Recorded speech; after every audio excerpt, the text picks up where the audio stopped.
3 years ago, I took my first setting role, and since then, I've scaled a setting team from $100,000 a month to $851,000 a month in literally just 4 months. I've done around $8 to $9 million in cash collected, and personally have trained setters that have gone from literally zero experience to making $5, $10, $15, even $20,000 commission months. Now, what you're about to watch is the most in-depth and valuable free appointment setting training on the entire internet. And by the end of this training, you'll know these 3 things. The exact setting process that I used that moved my setting team show rate from a 61% to 91% show rate on a consistent month-to-month basis. How to find and land setting rules that actually pay and filter out the ones that are just gonna waste your time. And the last thing, what separates a setter that's making $3,000 a month compared to the one that's making $20,000 a month in pure commissions. Now, one thing I will tell you up front is that this is long, okay? So make sure you have a notebook ready. You'll probably come back to certain sections more than once. And if you watch this without doing anything, this means absolutely nothing. Everything in here in this training is what I wish I had when I first started out appointment setting. So do not take this for granted because it is completely free. Make sure you pay attention and let's get to it. All right, so what a setter actually does. Now, a setter is the first point of contact with the lead that expresses interest in the program. Now, it's a setter's job to have a good discovery, build genuine interest, and get them from the curiosity level to the high interest level, qualify them, and then put them on the sales call with the closer. Now, keep in mind, as a setter, you're not closing, okay? Essentially, you're a filter. Think of it like a water filtration system. So essentially, a water comes from the lake, or let's say the ocean, and we have a filtration system that essentially weeds out all the bad water, the rocks, the leaves, all that sort of stuff, right? So then what you're left with is clean, purified water. That's essentially what you are. You are the filtration system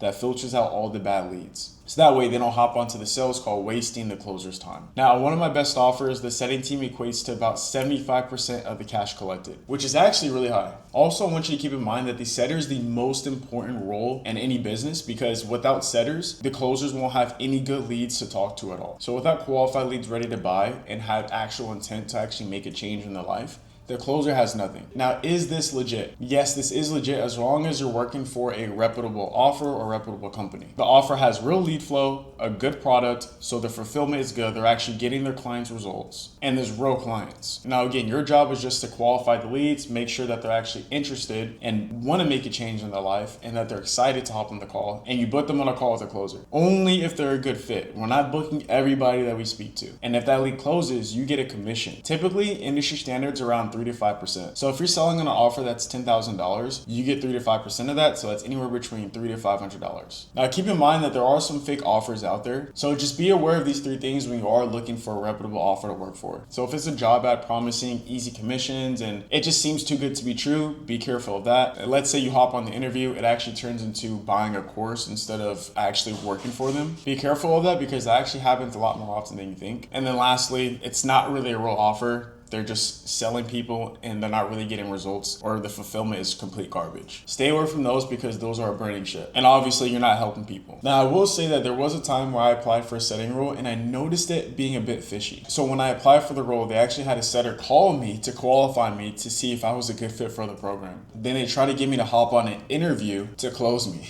I quickly knew what was up and that they were just trying to get me to buy their program just because I was asking them questions. So keep in mind, whenever you are interviewing, which I'll get to later on here in a bit, make sure you always ask questions. By the way, I do have a free school community where we have weekly coaching calls and we go over this stuff. The link is in the description. Okay, so a phone setter or a dialer essentially just calls the leads that opt in for a free lead magnet, which is typically a free course, a free training, something that your offer or company's valuing or giving away for free, in return for their phone number and email, so that way they can call them. So that way they can call them and then book the call. Now, a DM setter essentially does the same exact thing, except they do it through the DMs, whether it's on Instagram or it's via SMS or text messages. Some offers will have you on Twitter or Facebook. A DM setter typically does a shorter discovery in the DM since you're not on the phone. Otherwise, it'd be a long conversation that would take days. All they do is just do a soft triage, which is essentially you're just soft qualifying them, and then they pass on that lead to a dialer for the dialer to actually go deeper, so that way they can then book the call. Sometimes DM setters can book calls directly through the DMs. However, I personally am against it because they can ghost you, they can just leave you undelivered, leave you unread. A lot of stuff can happen, so that's why I usually have my DM setters hand off that lead to a phone setter. Now, a closer typically has a longer conversation where they hop on 45 minutes, an hour call with a lead that a setter built onto their calendar, and they essentially have a deep conversation to see why they want to actually change. And then once that lead closes, the closer gets 10% commission. But in order to become a closer, you got to have the foundations and the fundamentals down first, because it does take a higher skill level. Now, a setter manager trains setters and manages setters, and they get 3% of cash collected of what the setting team brings in, and sometimes a base.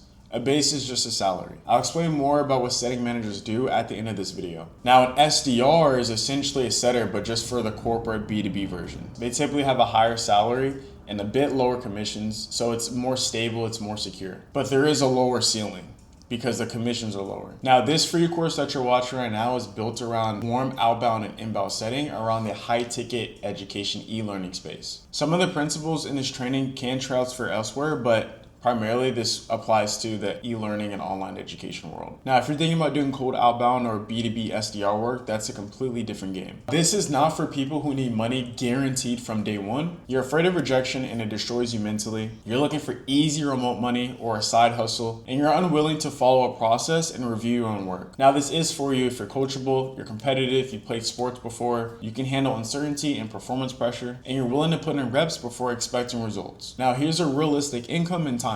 So month one, you typically don't make as much just because it's more of a learning phase. So you typically make around nothing to 2K, which is completely normal. This is where you're making a lot of mistakes, you're putting a lot of reps, you're getting quick feedback loops, and you're building that foundation for your skill set. Because keep in mind, this skill of sales will feed you for life. Now, the second or third month is typically where things start to pick up because the process is clicking, you're understanding your mistakes, what to do good and what not to do good, you're reading the patterns, and this is where you typically make, depending on the offer, of course, anywhere between 3 to 6K a month. That's more of like a realistic goal. The fourth month and anything after is typically where you start seeing all of your hard work compound. And this is where you start making 5, 10, 15, 20K months. Of course, if you're on the right offer and if your skill set's there and if you have the right training. Now, some outliers, of course, are some of my setters on my setting team, where we have Zorad, who collected $414,000 in straight cash and profited $21,000 in commissions. And we have Diego, the other setter on my setting team, who collected almost $180,000 in just 4 weeks, where his commissions were around 11.5K. The reason why they were able to make this amount of money is because they were on the right offer, they had the right skill set, and they put the amount of reps in for them to actually learn from their mistakes. So again, the commission structure, what that looks like is typically 3 to 5% of the cash that you collect. So let's say you're a setter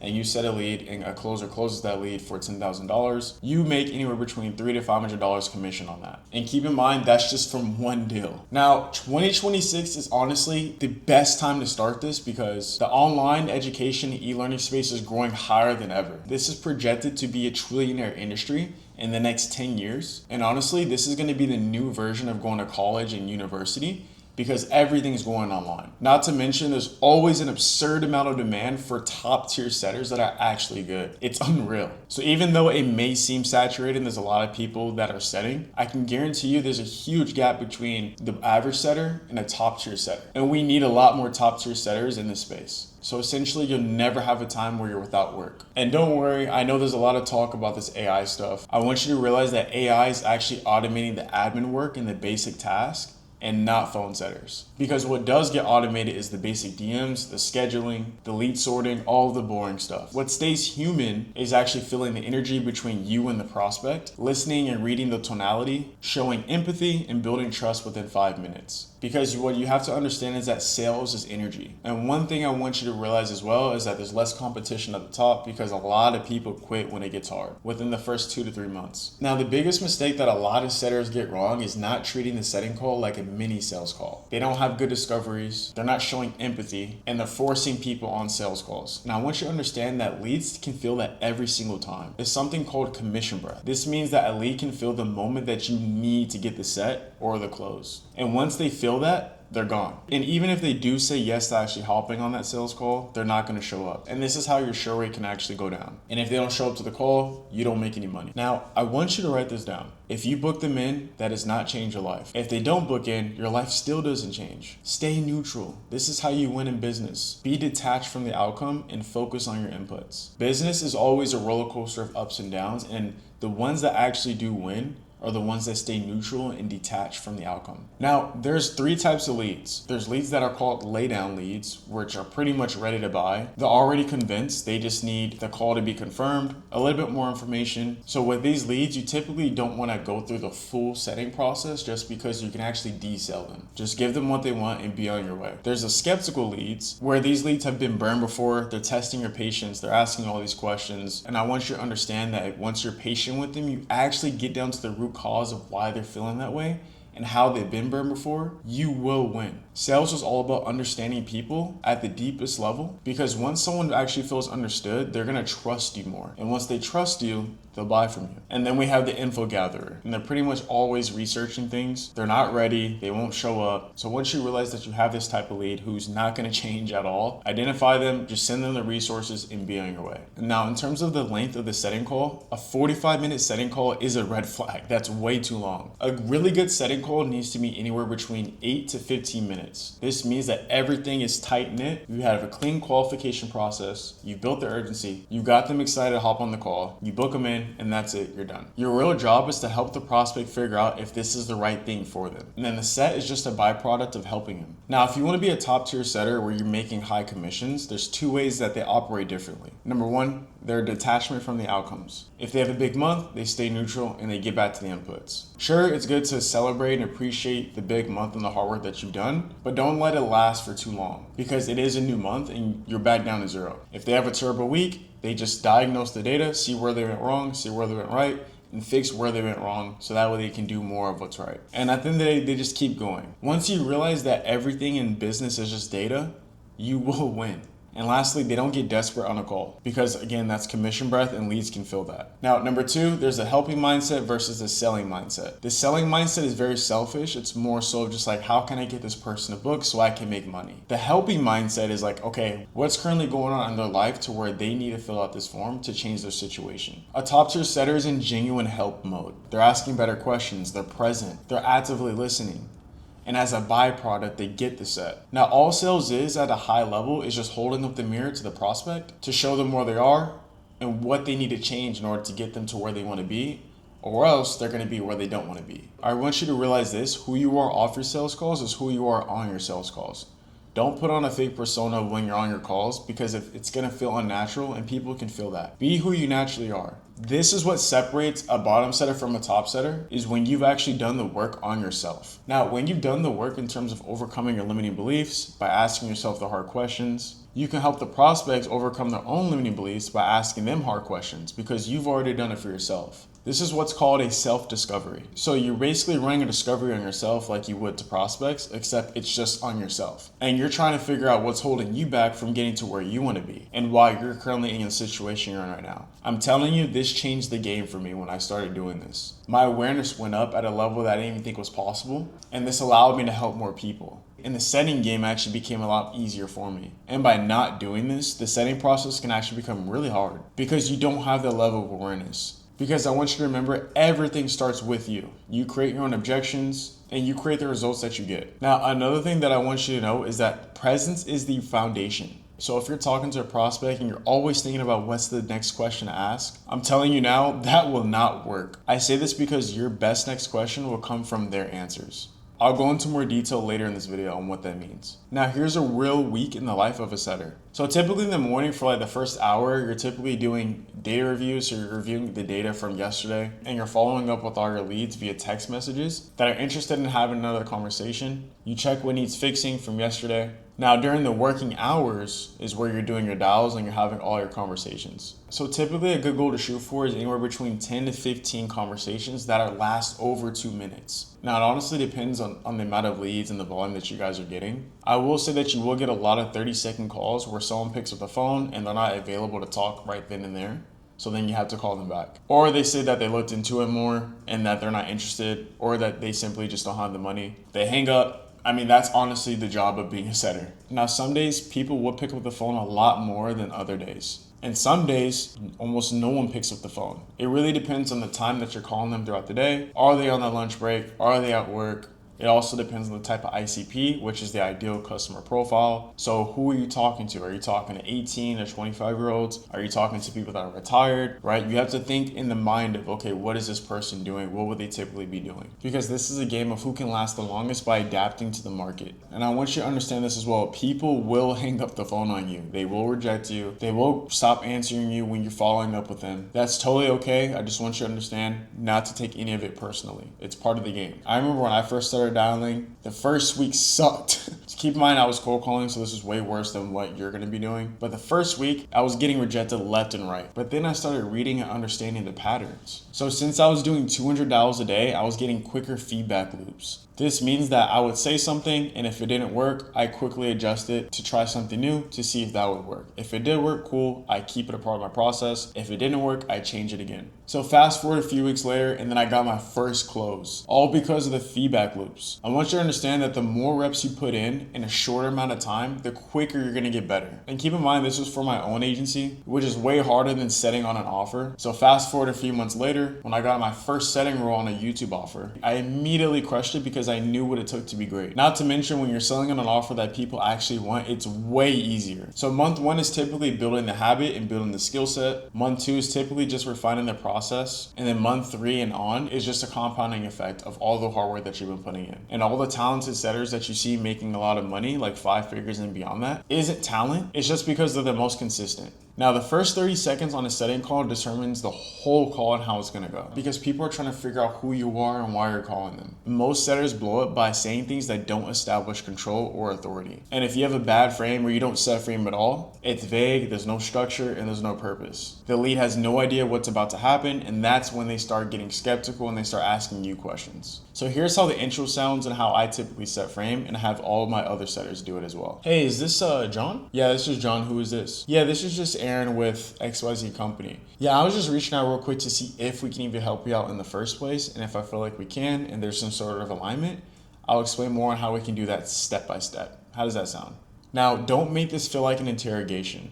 That's the worst thing you can do. Open the conversation, not like you're reading off a checklist. Not to mention, we're not pitching the offer here. The pitch comes after the discovery, not before. Now, if there's one section to watch and implement immediately, it's this one, because this is where deals are made or lost. Not the pitch, not the close, the discovery. Most setters treat discoveries like a checklist. They ask a few surface level questions and then they pitch. A top tier discovery is having genuine curiosity and really figuring out where the lead is coming from and trying to understand them. So I'm going to walk you through the 7-step framework that I have all my setters use. So this is something that I like to call ILEITCA. All right, it's a 7-step framework. So these are outcomes that you must get before setting a lead. All right, so we have intent, the logical outcome, the emotional outcome, the impact, the timing, the capital, where we're going to double down. I'll explain what that means, and then the authority. So let's walk through each step one by one. So the intent is essentially what's happening in their life, in that lead's life, that's making them want the free course or the free lead magnet, the free training, or what makes them want to work with their offer owner. What are they running away from, all right, or what are they running towards? The logical outcome, I put the brain emoji here because it's typically, it's logical. What is their goal, right? Why that goal? Why do they want to leave the current situation? Why do they want to make a change, all right? The emotional outcome, I put a heart there because it's emotions, right? I want you to understand that humans make decisions emotionally and they justify it logically, all right? So how do they want to feel when they reach their goal? How have they been feeling? How have they been feeling because of their current situation, right? Number 4 is impact. So how does what they're going through make them feel? Okay? How does it feel to be in the exact situation they're in for X amount of years? We want them to think about how the life they're living is making them feel to build urgency. Okay? So again, it's just sales is a mirror. So we're making them realize their current situation. Now, asking these types of questions only makes sense if you dive deep and you get a clear understanding of the situation, because naturally by diving deep, they're reliving the events that they went through. And then they're going to feel those emotions, right? And then that's going to make them want to leave, right? And make a change. By asking an impact question is the cherry on top. Now, there's a quote by Tony Robbins that says, change happens when the pain of staying the same is greater than the pain of change. So what that means is there's so much pain of them staying the same that they have to change. And that's essentially what the impact question is making them realize. Now, if they're okay with how their life is going, then you didn't dive deep enough in the discover or earlier on before this, which means there's no urgency, right? That's not going to be built. Now, 5 is timing. So, do they have the time to go through the program? So, 6 is capital. So, we're going to double down on this, which means we want to make sure that they have the money liquid or on hand, or at the bare minimum, have access / they can get access to it within 24 hours. Now, if it's going to take them more than 24 hours to liquidate or gain access to the money, you have to let the closer know ahead of time in the notes. All right. Now, if they need to see the value first before liquidating the money, of course, let the closer know. Okay. And obviously, you want to dive deeper and figure out, okay, well, what do you mean? What do you mean look for the value, or what does value look like to you?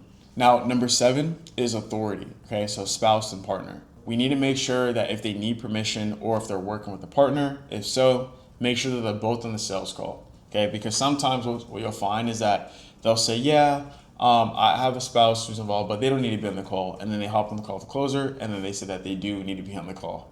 Now, here's a quick little note. So with both logical and emotional outcome, this can be used for both pain and goals. For example, if a lead wants to leave their 9 to 5, which is pain, and I need to get both the logical and emotional outcomes, I'm going to be looking for these things.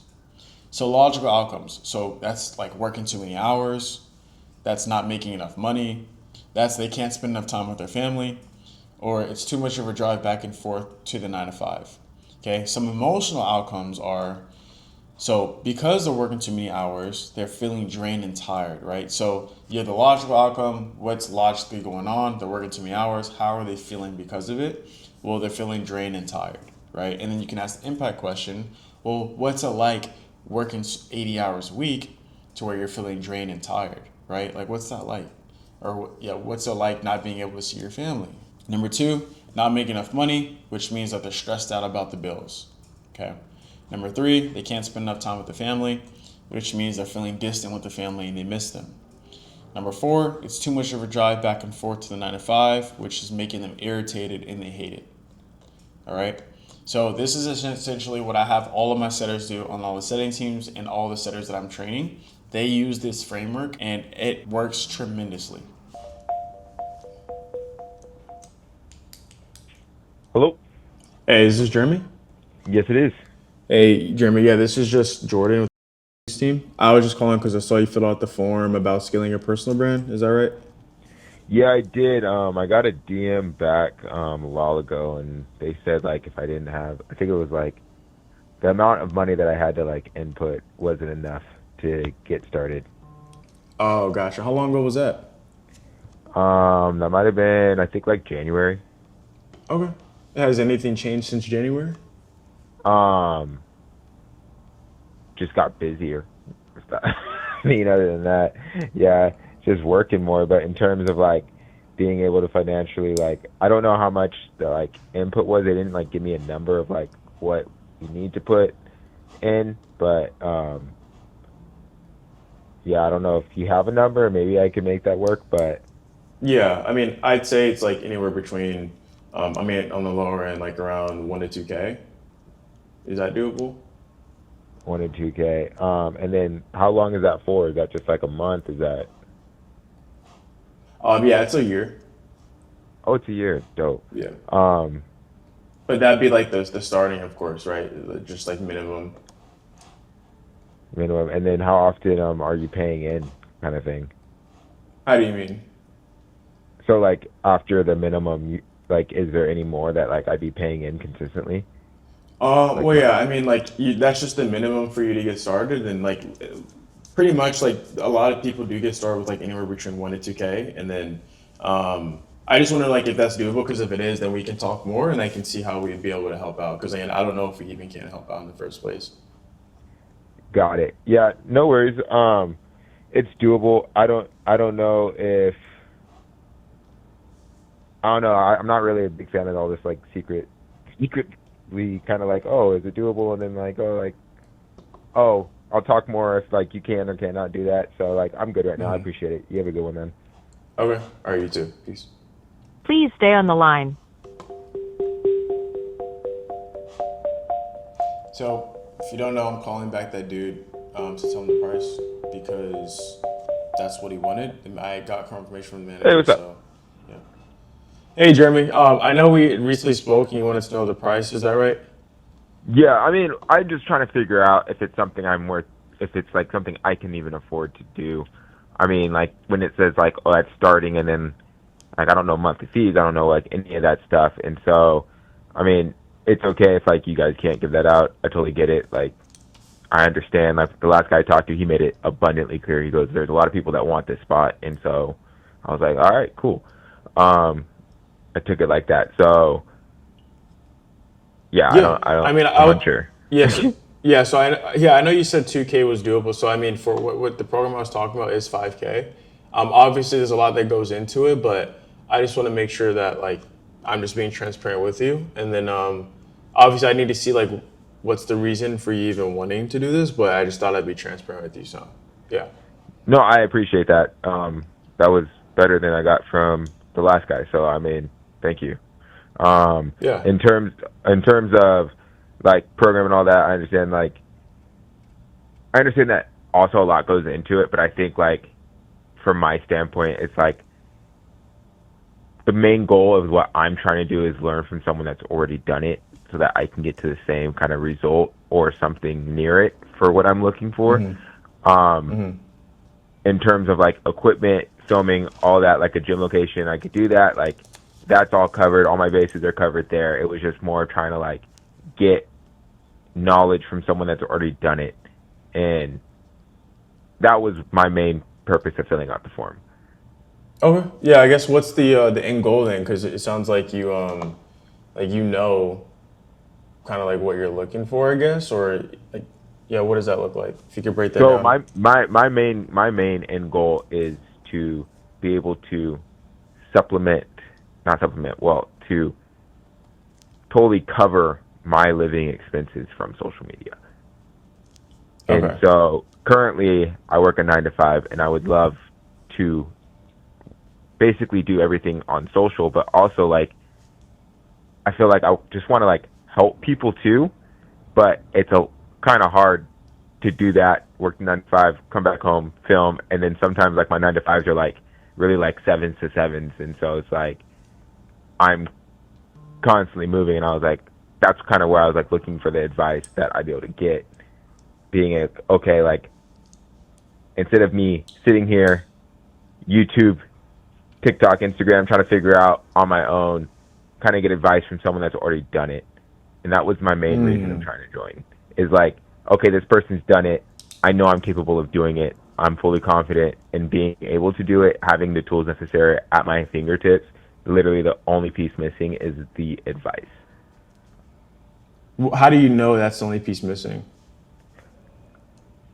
Because I've gone through other ones, but also I know it's the only piece missing because I do social media management for my main job. Oh, okay.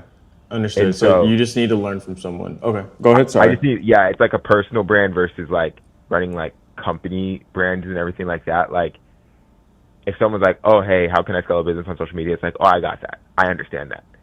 I know that. There, you can do this, Yeah. this, and this, and this. You know what I mean? And so, but like when it comes to a personal brand, I was like, it's a whole different like world. And being able to like jump on like personal brand type of talking points and everything like that without being like, okay, like I don't want to go do this, I don't want to do that, but oh, okay, there's a different perspective, and I think like it's different being able to talk to someone through it that's already been through it and been like, oh, have you thought about this perspective versus me just being like, oh yeah, like I thought about that, but I only thought about it from this angle, and then like kind of writing it off, and I so see what you mean. Yeah. you know what I mean. That's why I mean it's like that's for me is why I know like my missing piece is right here because like the research and also because I've been doing it separately. Understood. Okay. And I want to go back to something that you touched on earlier, and I appreciate you being transparent with me. You had mentioned that you want to cover your living expenses from social media. Why is that? Like, why do you feel like, why do you want to do that? I'm just curious.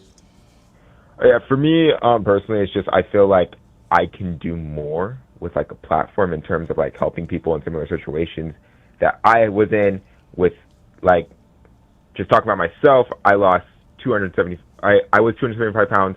I now weigh about 195 consistently, but my lowest is like 185. And I know that there's a ton of people with like massive weight loss journeys and stuff like that, but like things that like were a struggle for me, like I feel like a lot of people struggle with currently, and even to this day, like I still fully enjoy eating everything I want to eat, but like setting boundaries versus like being like, oh, you need to eat this way for like the rest of your life. And I think that was the advice I got from everyone. And so for like, I just felt like I could do more, not just in like that sense of like helping people with their journey, but also in the sense of like trying to basically help the next person in whatever shape, way, or experience that I have that can assist them. And doing my current 7 to 7, I don't feel like I'm capable of doing that. Why is that? Like, why not just do work after 7 and do the content? Well, I do. It's just not resonating. So like I was I was doing stuff like that. It just wasn't resonating. And so that's why I was like, oh, I followed Alex Eubank stuff. I was like, dude, stuff is sick. But then he was talking about his course, and I was like, tell people, and I was like, cool. Maybe like I'm going about the approach wrong. Maybe I need to learn from something. And that's really kind of where that came in. Because it was like, yeah, the information, the experience, all that, like, yeah, I can share that. But like even me sharing that, the approach is wrong. It's going to fall short of meeting the eyes of the audience. And so I was like, maybe I'm not seeing where I'm pushing this incorrectly, and maybe like my perspective's still off. And like even when I talk to people, I'm like, oh, cool, I can try that. And then so I get it. Social's not like a written out science. So I don't really need to do like you constantly are trying new things to see what resonates kind of with your community, and then you figure out your community and everything like that. So I was like, not trying to fast track it, but I was like, someone else has gone through this, has made the mistakes, has learned, and like they're able to offer advice, and that's more of what I was looking for. Okay, so I mean, it seems like you're fairly aware of like this situation, right? I mean, how long have you been feeling this way for? Feeling like you need advice, like you need help in terms of actually scaling your brand, but you just aren't able to do that because of your 7 to 7. Oh, I mean, I think I've always been the person that's like, if someone knows something, like why go through the pain of like constantly failing? Like you're gonna fail all the time anyways. But if you're able to get in contact with someone and be able to fast track it, why wouldn't you? So I mean, it's not like, oh, this has been a pain of not being able to do it. It's more of, okay, if I'm not able to find someone that's able to help me, I'll do it myself. But like if I'm able to like reach out and someone's like, oh, hey, yeah, like let's talk, I have some advice, it's like, why wouldn't I take that advice? That's awesome. You know, well, I guess that gets you further. Let me rephrase the question, because how long have you been working your 7 to 7 for? A little over a year. Okay, so when did you realize that you weren't able to do it on your own and that you need help from someone else who has been there and done it? I'd probably say like I've been trying to move the needle on social. I've been like posting, and then I go through like fluctuations. Probably for like a year. Yeah. Okay, 1 year. And then what made you realize like, hey, like, damn, like I can't do this by myself? Is it just more so just like, you know, going through the constant cycle of like you get off of work and then it just wasn't resonating, or like what really made you realize that? It's not more of like, man, I can't do this by myself. Like that's what I told the other guy too. I was like, I will figure it out. I'm very confident in myself and being like, oh yeah, no, I'll figure it out. It's just more of like, I rather talk to someone that's been through it rather than me go through all the pains and being like, dude, like I talked to this person and they like opened my eyes in like 3 minutes versus me going through 3 months of being like, dude, it was that simple. And like eventually like 3 months will go by, kind of like I talked to the guy in January and we're talking in March now, and I'm like, oh yeah, like 3 months ago I didn't know this, but like I didn't join the program 3 months ago, and it's like I'm gonna figure it out. But it's just more of, hey, I'd love to have some advice if possible. But if I can't, no worries. I'll go back to the grind. We'll figure it out. Yeah. And in order for you to like replace your 9 to 5, like how much would you be making per month with social media? At least 10 grand. Okay. And is that just to replace it, or is that like on top, like some stuff on top as well? That would be to replace it. Okay. So 10K a month. Okay. Gotcha.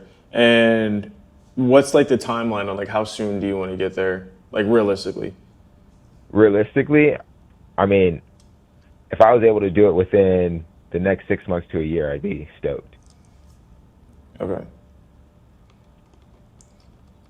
And let's just say, right, because I speak to plenty of people, like, and I just want to say I like that mindset, right, where you're like, I'm going to get this done regardless if I have help or not.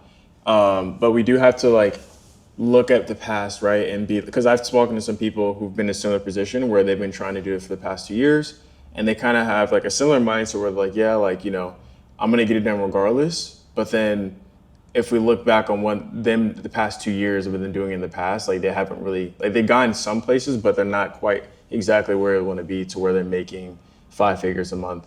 So I guess Yeah. for you specifically, like, why do you feel like you aren't there yet at 10K a month? I mean, you've been doing it for a year. I feel like let's just take like even the last 3 months specifically. It is more time.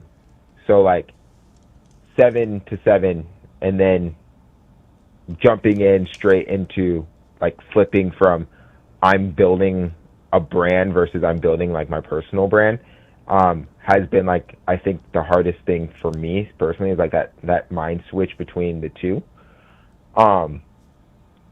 Like when I leave my job, I'm constantly in like corporate mode, if that makes sense. That has been the toughest thing, but even with that set aside, like growth has been made, and not at the significant fast level as if like, oh, I was like had a mentor or getting mentorship or like something like that, but it was more of like, okay, cool, you're understanding it, you're learning it. And if I would say it's mostly because I've only given about maybe 10 to 20% of my full effort towards it versus giving like 50 to 100. Because it's not like I'm not making money doing my current job. It's like I would like to do more, and that would supply me with doing more. Is like being able to do social would give me the freedom to do more. It's just I have to allocate most of my time to where my bills need to be paid. Yeah, that makes sense. And the current route you're on now, like, do you feel like you actually can make 10K a month in the next 6 months to a year, or do you feel like you have to do something like different? Current route I'm on, I would have to do something different. But I mean, it would be, right now I'm saying 6 months to a year. If like, that would be like 6 months to a year is like what I would be expecting. Like, oh yeah, if I joined a program and I was talking to someone in the next 6 months to a year, I imagine it'd be significantly different. However, like if I was on the same trajectory that I'm doing right now, I would say probably like in the next 3 years or so, I'd probably be in surplus of what my expectations currently are. Okay, gotcha. And yeah, because I mean, like, I'm sure we could both agree, like, you either pay in life with time or with money, right? Like, with Exactly. time, like, if you do it by yourself, sure, like you said, you're gonna wait 3 years, but do you really want to wait 3 years when you could fast track that by And that's learning kind of from what someone? that's the whole point I've been like trying to like talk about is like, that's why I initially filled out the form. It's like, why spend the time failing through the parts that you know that someone else has already done and they can give you the advice. But I don't know. You know what I mean? Like I've been talking Yeah. to two people, and then so like even talking to you earlier versus like now, and then talking to the guy initially, it was just like the experience has always been like, oh, like it's been kind of weird, and so it's like, all right, no problem. Yeah, understood. And like, I am curious, like, because you sound like you're very bought in. So what do you feel like you need from a program in general, like, in order for you to reach 10K a month?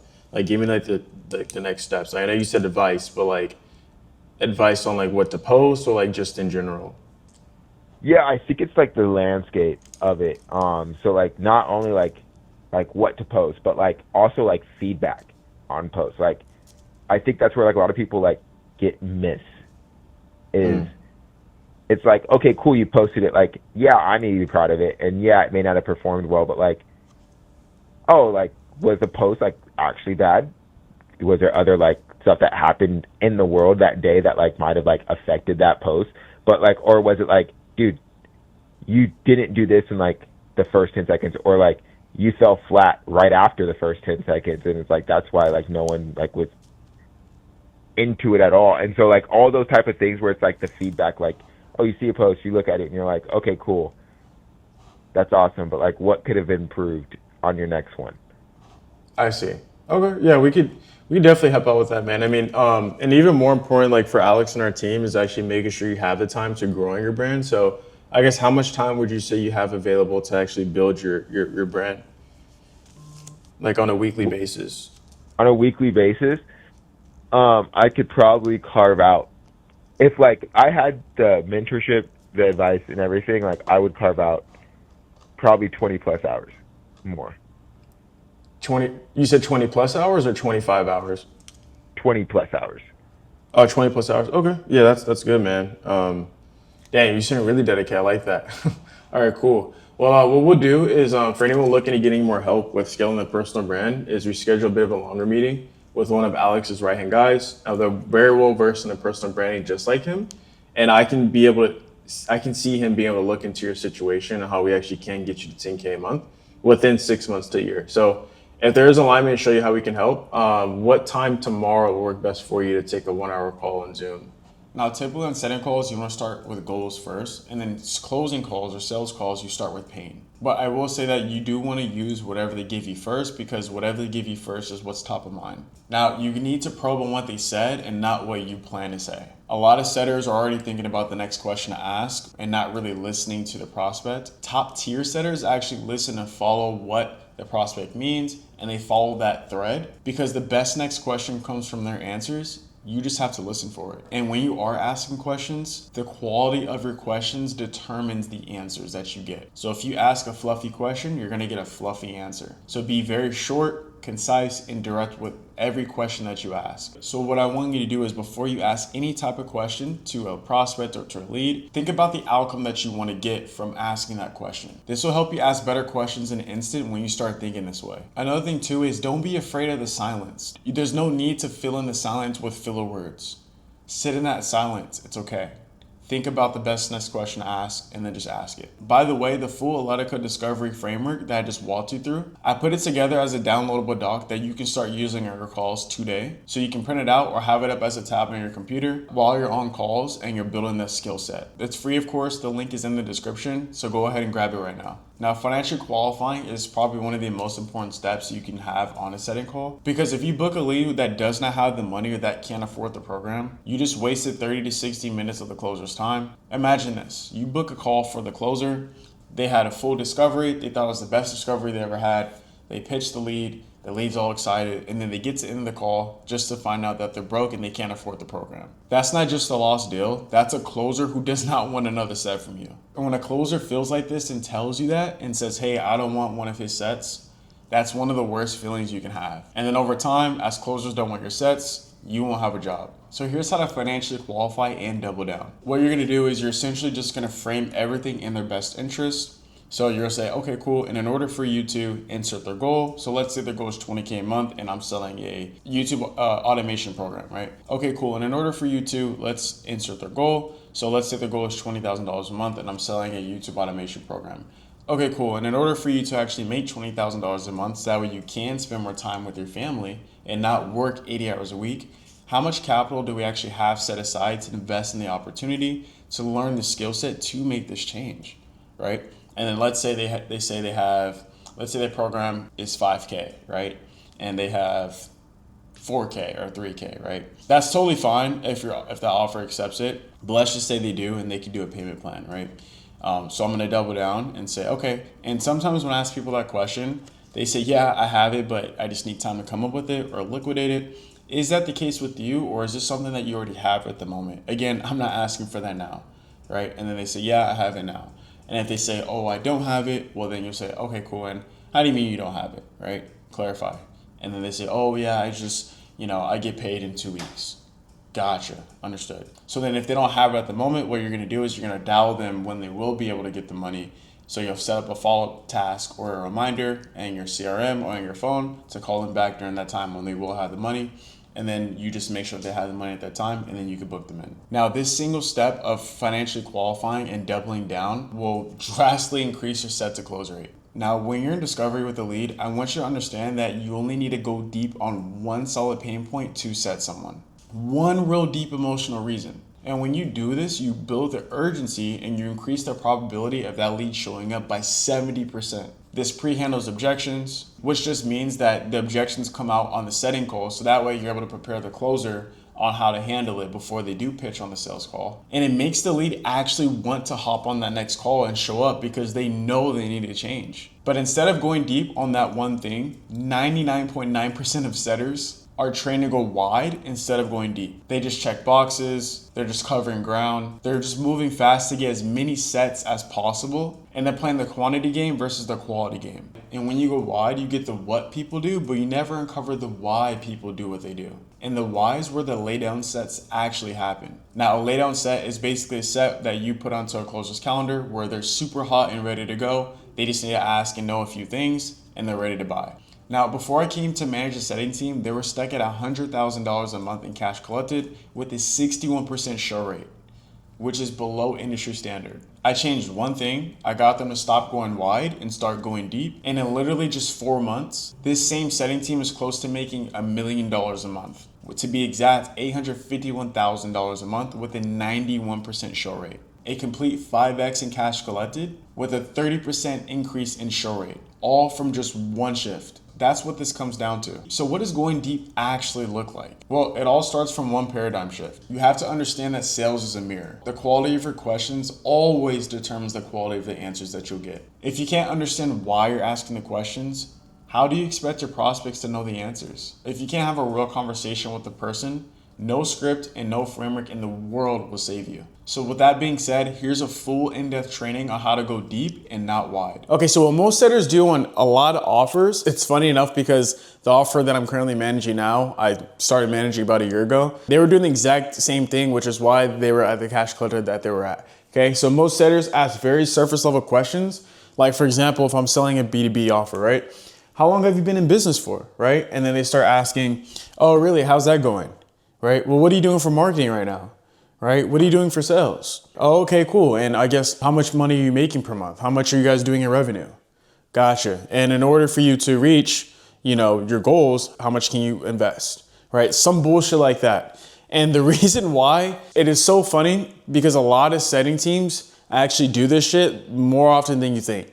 Okay, it's very fucking funny because now that I'm consulting as well on top of managing, I see this in a lot of offers. I have people come to me and I see this stuff in their scripts. It's very funny. The reason why this is fucked up is because number one, you're going wide, okay? So we're going from question, surface level question, to surface level question, to surface level question. There's no depth to it, okay? So if I want to get depth to it, and keep in mind, you only need one type of pain point or one type of goal to actually set someone or to actually close someone, okay? Obviously, the more pain points that you have and the more goals that you have is amazing. On a closing call, yes, you do need a little bit more because sometimes, you need to pre-handle objections and stuff. But on a setting call, you just need one. You only need one, all right? So for example, how long have you been in business? They say, let's say 10 years, right? Then what I'm gonna ask, this is a terrible question, but just for the sake of the example, gosh, you've been in business for about 10 years. That's a long time. What have you noticed or what have you experienced that's making you feel like you need help? What have you seen? What have you experienced that's making you reach out for help? What have you seen? What have you experienced that made you fill out the form? Okay, so this right here has a lot of depth, all right? So once I ask that question, they say, oh, well, yeah, I've been in business for about 10 years, but recently we've been struggling with the marketing. Really, what makes you say you're struggling with the marketing? Let's go deeper. Let's say that they're struggling with the marketing because times have changed, right? 10 years is a long time. So let's say before they were marketing with email, mailers, right? Or they were using newspapers. But let's say now that everything's online, everything's digitized, they need help marketing with Instagram or with YouTube, right? Or with Google ads, right? Oh yeah, we don't know how to market with meta ads, right? Gotcha. Well, what makes you say that? So obviously they're struggling with marketing. Really, what makes you say that? I'm going deeper and deeper and deeper. Times have changed, not sure how to market on social media. And this pain point alone, I can literally just book them in because this is a huge pain point. The fact that they don't know how to market online, that's a huge pain point. I can go even deeper, right? Just for the sake of the whiteboard, I don't have any space, but I can get them to the point where I'm making them realize that, hey, they're losing out on, let's say, an extra $300,000, an extra $1 million just because they don't know how to market on Instagram alone. Omnipresence, the day you stop marketing is the day your business pretty much dies, right? It's the day that your business becomes stagnant. Every single day. Notice how you see McDonald's commercials, you see Starbucks commercials. They're the biggest in the world, but they're always advertising. If they stop advertising, yeah, sure, people still know them because they're the biggest in the world, but eventually I can guarantee you within a few months, 6 months, maybe to a year, they're not gonna be as big as they are now. That's pretty much how you do that aspect of it. Let me give you guys another example. This is a B2C example, right? The last one was B2B. So a lot of setters, and it's so funny because I remember literally talking to the setters when I came onto this offer that I'm managing now. I remember them asking these types of questions. But they usually say, yeah, cool, what made you fill out the form? Oh yeah, I fill out the form because I'm interested. Let's say I'm selling a YouTube offer or an Amazon FBA offer. Yeah, I fill out the form because I'm interested in, learning how to make more money. Oh, okay, cool. Well, what do you do for work? They're already fucked up the process.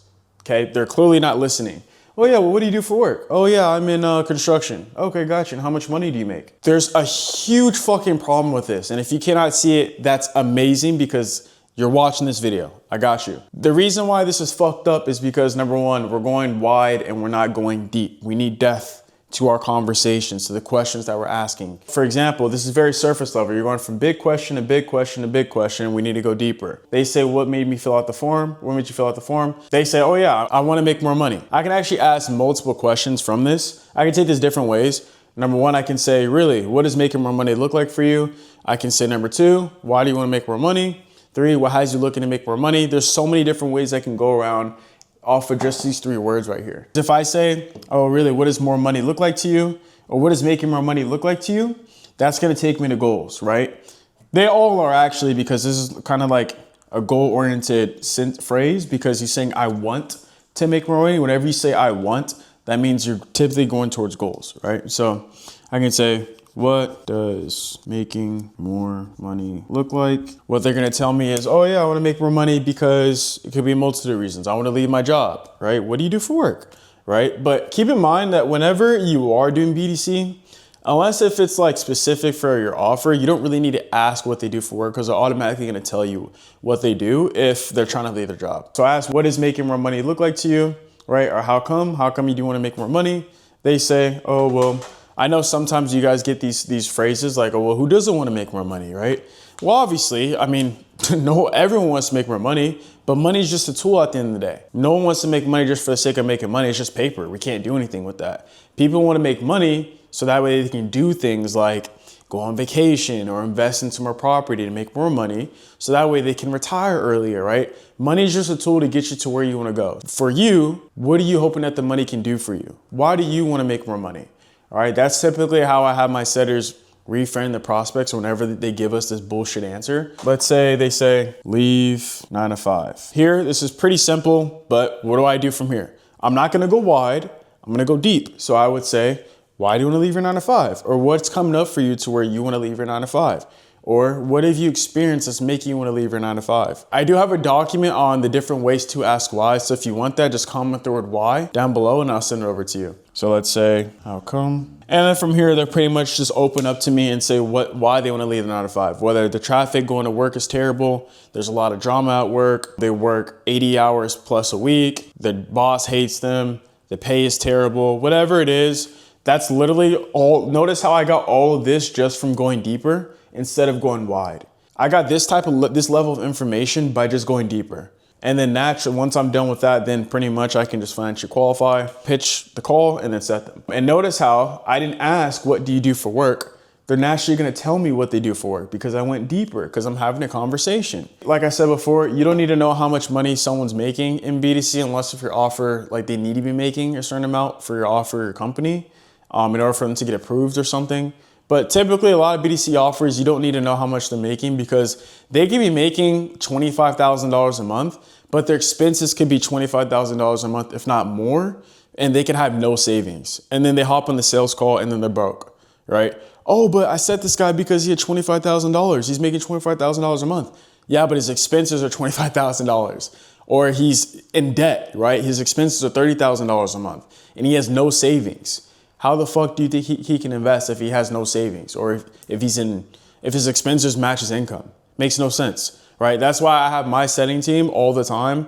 I don't care how much someone makes, as long as they have a savings or as long as they have some sort of cash reserve that's liquid, that's fine. I've had my setting team set people that have got fired from the job. They had a whole cash reserve of up to a year or two that they could use to invest to get into the program, and they closed and they piffed actually. So that's why I never have my setting team ask how much money does someone make unless if they need to get approved for something. Now, I hope you got a lot of value out of that training and you took some notes. Now here's a practical exercise that I did with my setting team on what it looks like to go deep and not wide on an actual setting call. I would say like, what have you experienced that makes you feel like you want to get extra income? Okay, I feel like, I mean, I'm gonna give it to you, but you don't need to ask that. Like, Should I just say like what right. makes you say that? Bro, don't ask me. I mean, you're getting points for this. So this, you want to stick with this? No, no, no. Okay, I'll say what has you looking to make extra income? Well, as you looking to make extra income from trading, does anyone else want to give this a try? Because it was good until like a certain part. I was just gonna say, what makes you say that? Okay, that's better. Because Mo, like, I wouldn't really say from trading because again, like, you want to keep it as open as you possibly can. Everything would be good if you were just eliminate the limit stuff from trading. My God doesn't provide enough for me and my family. Doesn't provide for you, like in what way, or what do you mean? Wait, which one? In what way, or what do you mean? What do you mean would be a separate question. Doesn't provide for you can be just like a mirror. Doesn't provide for you. Mm-hmm. So you want to just leave it like that, or Yeah. Yeah. Probably say like, what's that like, or what kind of impact does that have on you? why that? Just a deeper probe. Because I don't know. If we're doing a full discovery, I'd probably just keep digging. Be like, what's that like living paycheck to paycheck? So if you were to get this right now in your next call, what would you do? We live paycheck to paycheck. If I were to get that, Yeah, like we live paycheck to paycheck, leaving nothing at the end of the month. What would you say to that? oh man, that must suck. I mean, what's that like for you? I mean, that's not bad, but like someone said it earlier. Yeah, just be like, yo, I understand that must be very difficult. And just to make sure that trading is the best vehicle for you, with trading, you'll require certain capital. So, like, what have you thought about that or something like that? Well, to form answer a question. How were you planning to trade if you are just living paycheck to paycheck? Okay, good. So Mo, you were right earlier, right? You would call that out.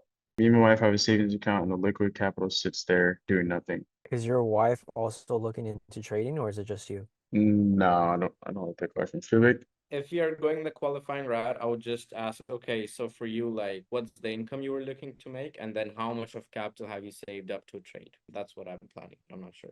Capital, do you have? But like, I don't want to ask it just up front. Be like, oh, we have liquid capital. Oh, how much do you have? And it's not even a minute. So I would just maybe Yeah. get some goals first and then be like, oh, and for you to be able to get there, how much capital do you have? So what do you do then with this? With we leave paycheck to paycheck, like them going into pain. When do you go back into that? After qualifying, because I'm still not sure, like liquid capital can mean 1K or 2K. That might not be enough. That's what I'm thinking. So even if they had 1 to 2K, what would you do?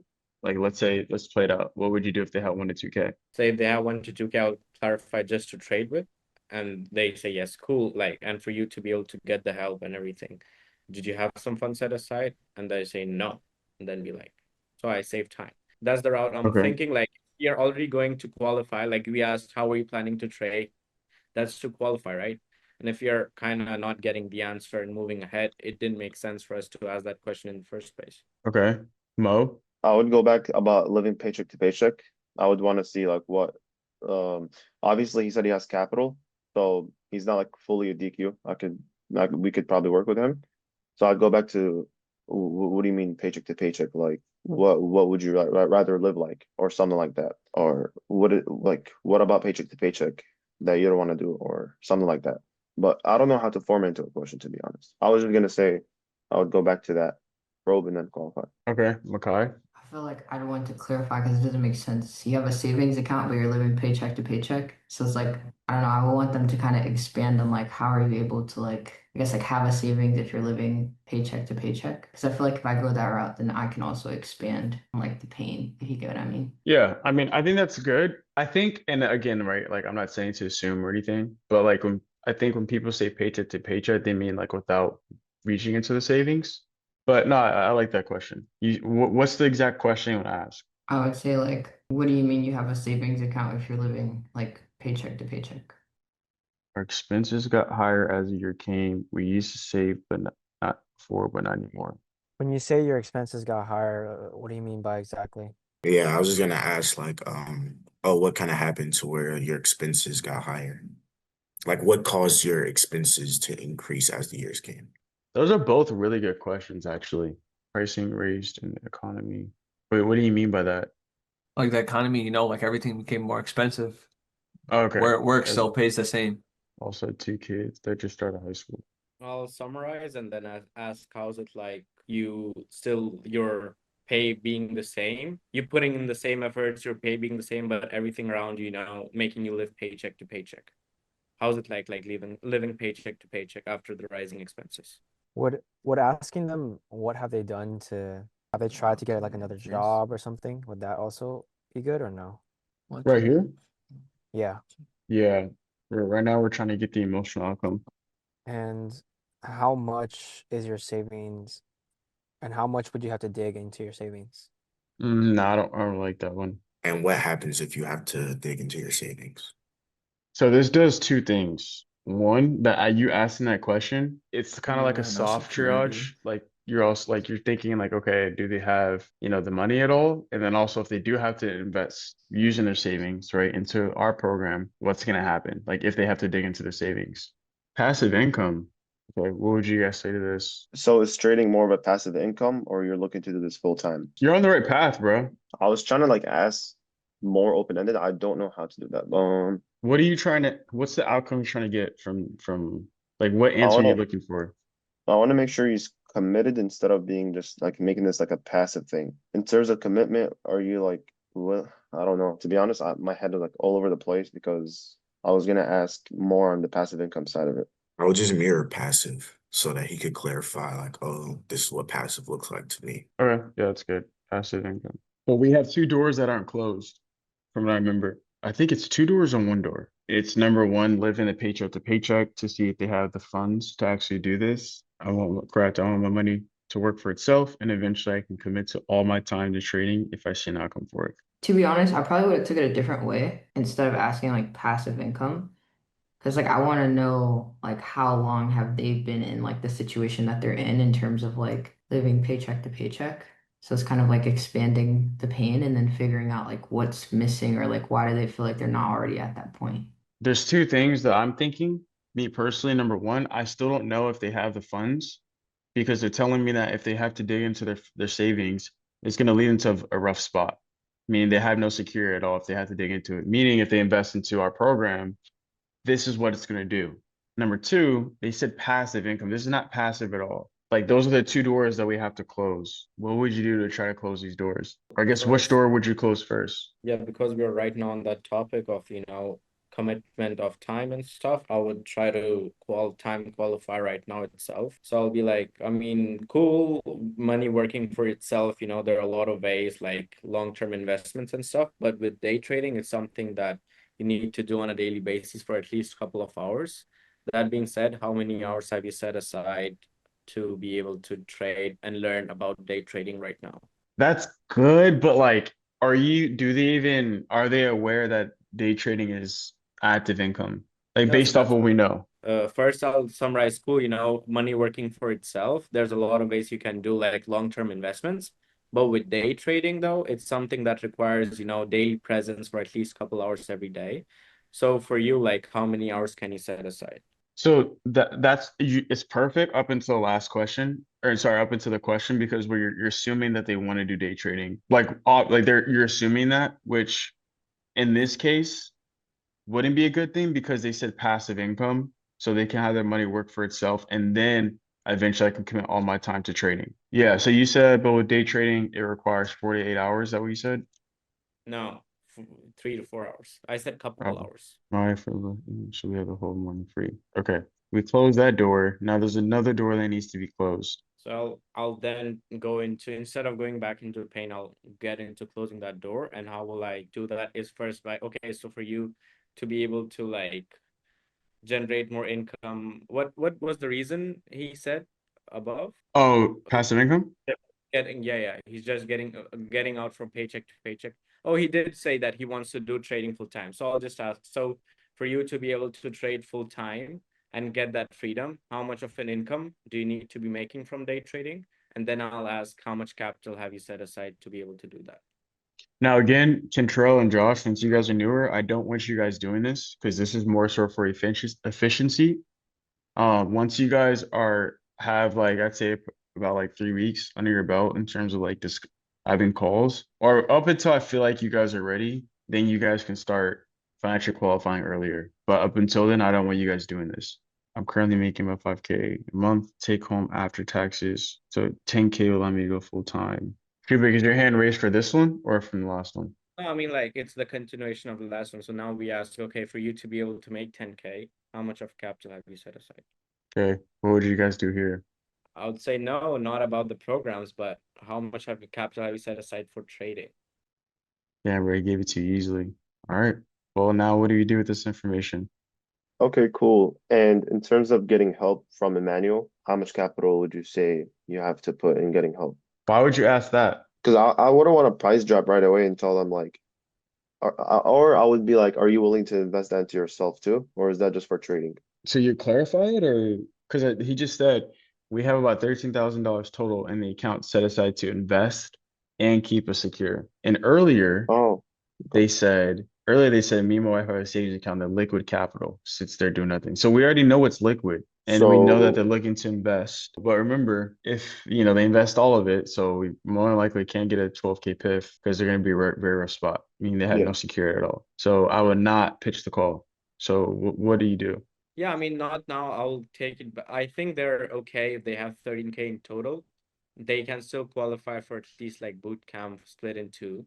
So I'll go back into pain. Okay. So I'll basically summarize again. Okay, so you're in good spot, like you have time, you have capital to do this. And at the end of the day, it's for you like getting the skill set or something like that. And then I'll go back into pain. Okay, so how much, like how long has it been that you have been feeling that you were living paycheck to paycheck and not being able to increase your income? I'm curious, Control, what are you gonna say? I was just thinking maybe we circle back and we ask like, hey, why are you looking to get help? So then afterwards we can take that 13,000 number and then specify it. How would you specify it? So first I would ask them what they're why they're getting help, obviously, and then I'm like, yeah, how would I do that? I'd ask, okay, yeah, for sure. And like, how much, some do you have geared to maybe towards education or solving that problem or getting out of that situation? So you want to clarify how much did they have specifically for help? Why would you do that though if they already told you like in total they have 13K? Um, Because I mean, we don't know where that number's like it's 13K, but I would want to specify like how much is for trading and how much is for education. Because it could be, oh, I want 10K for trading, 3K for education, et cetera, et cetera, et cetera. I mean, so what I'll tell you is like 13K, like they said to invest and keep it secure and they count. So they also said that they have savings liquid earlier capital. We don't need to like assume, or sorry, we don't need to clarify more and see like where the money's at. That's not our job. Like, let's say they do say 10K for trading, 3K for investing. Worst case is like a 3K for investing, cool. Like they can just pull out another 500 from their trading account potentially or from somewhere else. I will let the closers worry about that because he did give you a lot already. So there's no need to like dive deeper. But Shubik, I like that was the best answer you had said. So you basically said, how long have you been feeling? What did you say? You've been living paycheck to paycheck? Not being able to, yeah, something. Yeah, that's the thing. So how long have you been feeling that you have been living paycheck to paycheck and not being able to increase your income? Since my kids started high school, things got more expensive for the last year about. You living or you living paycheck to paycheck for the last 1 year, how has it been affecting you personally? So now that we know this, and a real call, I'm sure you would remember. It's just since we're pausing so many times, we're forgetting. Knowing this, would you add anything to your question, Shubik? Get very worried about digging into savings. No, I'll just add that into you. So, I mean, you living paycheck to paycheck and worrying about digging into your savings for the last 1 year, how has it been affecting you and your family or something? How has it been affecting you and your family life? Okay, this will be we'll do one more question. It makes me feel like I failed as a father. Ooh, I can't take my family any vacations, and I have no money to spare to treat them. Last question. I would say, what do you mean failed? And then obviously he would probably expand on that. Or I would maybe say I probably primarily go failed, but or you could also ask why is that important to you to be a successful father or take your family and do these type of things. I mean, don't we all want to, treat our family as the man in the family, so we all want to take care of them. So I feel like I can't take them on any vacation and I have no spare money, so it just means that I'm not doing good enough for the family. Yeah, 100%. I really see what you're saying there. I mean, and why is that so important to you? Being able to take your family out and provide these things for them. Well, I want, I work for money for a reason, not just to afford basic living. I want to experience the real side of the world and just have that freedom and see other parts that we all haven't seen before. Yeah, 100%. And then we'll just pitch up there. What was the last thing you said, Dennis? I said I just, I don't only work to afford basic living, I want to explore the world and show my family like what's really out there. It's kind of goals. You could take this so many different ways. What you could do from here is, me personally, I would consequence because we're already this deep into pain. We've already gotten we know what he wants to do. Goals is vacation, have spare money to treat them, and then also make 10K a month, I believe, with trading.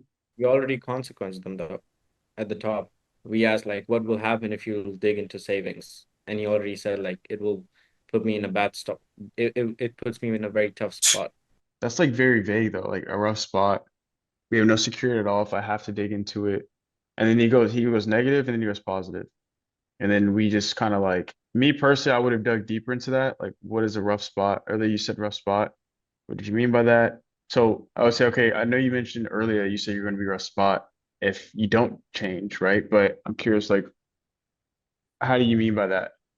Because the rough spot looks different for everyone. Oh yeah, well I may have to get another job or whatever it is, which I don't want to do. Gotcha. So what you're saying is, so with what you're currently doing right now, is that going to allow you to reach 10K a month to, take your family and treat them out on vacation, or do you have to do something different like trading? No, I have to do something different. Perfect. And then yeah, you'd set them there. Now, scripts and frameworks are useful when you're first starting out. That's completely fine. Use the framework, learn it cold. But I will say if you're fully script dependent, after a long enough period of times, after a few months, your income will get capped. Because scripts primarily are just locked to one offer, one niche, one set of memorized words. And the moment the conversation goes off script, you freeze and you have no idea where to go. And the prospect can feel that. All right, so again, I'm not saying scripts are bad, they're helpful as a guide. But I will say as a bonus, if you can sell without a script or a framework, you can hop on any offer and crush it because you have the actual skill set. Okay, but the truth is if you sound like you're reading a script, you lose trust and leads can sense that. All right. And in today's market, leads are way more sophisticated than ever, so they know what's going on. All right. And the best sellers don't sell with a script, they sell through discovery by being fully present with a person in front of them. So just for example, right, like when you're talking to family, friends, or you're on a date, you don't use a script, right? You go based on what they say. Okay, just like in life, if you have everything planned out for your whole life, you limit the opportunities and the blessings that could come your way. So there's four main points you have to understand when you go fully scriptless. So discovery means being in their shoes, the power of presence and curiosity, what to dive deeper first, goals or pain, and then number four, probe on either the first or last thing that they said. But before we dive into the lesson, you must understand that before you can start selling without a script or a framework, you have to have been using a script or a framework for minimum 2 weeks. Okay, because if you jump straight into a call without knowing what questions to ask or when to ask them, you're gonna mess up. A framework is great for being used as a guide, so I'd recommend practicing with the ILEITCA framework that I just shared with you guys, getting as much reps as you can with it, so that way it's ingrained into you so you know how to have a great discovery like it's second nature. And lastly, be yourself, okay? So don't be someone you're not, because who you are off your sales calls is who you are on your sales calls or setting calls. All right, so let's get into it. So number one, discovery means being in their shoes, okay? So discovery just simply means putting yourself in the prospect's shoes to understand where they're coming from and what they're going through on a deeper level, okay? That's the only reason why we have discoveries, is to be in their world. Like, what's it like? Let's say I'm talking to John or Beth, right? What's it like to be Beth going through this whole situation? Now, it's not about checking off a list of questions. It's about truly understanding what they want, what they're struggling with, where they're at, and what's going to happen if they continue on the same path they're on now. Okay, so I want you to think about it like this. Your job isn't to convince them. Your job is to uncover, all right? Every question you have, even outside of sales, is a discovery. It just depends on how deep you want to discover. So the deeper convo you have, the more memorable you become, which is why it's important to make sure they have a big need, so they're more likely to show up and they're more likely to buy. So let's say, for example, you're selling an offer that's 5K, right? And the prospect just wants to make 3K a month, okay? If they just want to make 3K a month and they're paying for a 5K program, that's less than how much they want to make. So that's not a big enough reason for them to actually want to buy something that's worth 5K. If on any offer, I don't care what it is, if they want to change their life or if they want to make a certain amount of money, they must either want to be making more than what the program actually costs or be making minimum 5K a month, okay? Because if they want to make less than 5K a month, that's not a big enough reason for them to justify paying a multiple four-figure program. And when you uncover the right things, the closer doesn't have to sell hard because the lead has already sold themselves, okay? Now, number two, the power of presence and curiosity. So this part is probably the most important out of this whole training, is just being present, all right? So if you're just waiting to ask the next question on your script or your framework, you're not actually listening, all right? And again, leads can feel that. So presence means slowing down, listening between the lines, catching the emotional cues, and responding to what they actually mean and what they're saying, not just the words that they're talking about, okay? So for example, right, if you ask someone, hey, how's your day going, right? And they say, it's going good, right? That tonality is obviously not going good. Something's behind that. Versus if you ask someone, hey, how's it going? Yeah, everything's going good. It's going great. You can tell in their tonality that, okay, everything is going good. It is going great. And prospects can feel when you're distracted and ringing your head. They can also feel when you're locked in with them. And that presence builds trust faster than any script ever could. All right? So respond to what they mean, not what they actually say. So for example, right, how's your day going? Okay, the lead says it's going good in a sad voice with what I just said. Obviously something's off. Use the 55-38-7 rule, which just means 55% of the communication is body language, 38% is tonality, and 7% is the actual words being spoken. So that's what creates a real conversation instead of interrogation and interview. Okay, if you want to get better with being present, you can do this exercise called the keyword listening drill to help you out. I'll show you guys this video after this selling without a script framework. So curiosity so being curious and being present is unstoppable, okay? Curiosity keeps you asking why, digging deeper and truly understanding them. Presence just makes them feel heard, safe, and open to sharing more, all right? Remember, the prospect doesn't care about your script. They care about whether or not you get them, you understand them, okay? The more you uncover, the more they feel understood, and the easier it is for the closer. All right. Now, number three, what to dive deeper on first, goals or pain. So if they start talking about their goals in the beginning, always dive deeper on their goals, get super clear on what they want, why they want it, why it's important, and how life will look like if they got it. Because I want you to understand that humans are naturally goal-oriented people. All right. We're always looking for the next thing. So that's why it just makes sense. If they start talking about pain, dive deeper on the pain first. Don't skip past it because the pain is pressing. And if they're bringing it up first, it means it's top of mind. So go deeper until you can uncover the emotional layer underneath. Now, being present helps you notice which one matters more to them in the moment and that's where you should go. Okay, so number 4, when in doubt, probe on either the first or the last thing they said. So let's talk about what to do when you feel stuck or you don't know where to go next. So the simple rule is when in doubt, probe on either the first or the last thing they said. Why? Well, because those are the things that they subconsciously put the most energy into. Okay, so for example, right, Elite says, I've tried a few programs before, but none of them worked out. You can probe on the last thing where you can say, well, what do you mean none of them worked, right? Or you can mirror them by saying none of them worked. Or you can go back to the first thing and say, well, you mentioned you tried a few programs before. What happened with those, right? Or why didn't those work out? Or you can mirror it by saying, well, you tried a few programs. So either way, you're keeping the conversation natural and flowing instead of sounding robotic, all right? So again, the best next question you can ask will always come from their answers. You just have to be present and listen, okay? Notice how I'm saying this multiple times because it's very important, all right? Now the final takeaway, here's what I want you to remember. Selling without a script doesn't mean you're winging it. It just means you're being fully present so you can ask thoughtful questions, which actually build trust. You're being fully present so you don't rush, you don't zone out, you stay locked in. You go deeper on goals if they bring them up first. You go deeper on pain if that's what's pressing. And if you're ever stuck, probe on either the first or the last thing that they said. Now here's how to actually put that presence into practice and what the keyword listening drill actually looks like as I explained in that document. Right, so I came up with this keyword listening drill because I believe it was 2 weeks ago when I was role playing, or I heard a role play between two setters, and one of them we purposely told them to spit out some stuff, right? Like say like, hey, my body is emotionally, it's been taxed right from my job and it's draining. And the person who was role playing as a setter wasn't able to pick up on that. And instead of probing deeper on that, they went into something else saying, okay, cool, what's your goal, right? Which doesn't make any sense at all because they're literally telling you how to sell them, right? And if you don't dive deep on those emotional pain points, they're not going to feel the need to open up to you, right? Which will then basically desell them. So came up with this keyword listening drill. How it works is there's basically 10 sentences here, and each one of them has like a few emotional keywords in it. And what we're going to do is we're going to basically, so for example, this one, right? Like, I'm just so frustrated. Frustrated is an emotional keyword with how things are going lately. I feel like I'm putting in the effort, but not seeing the results I want.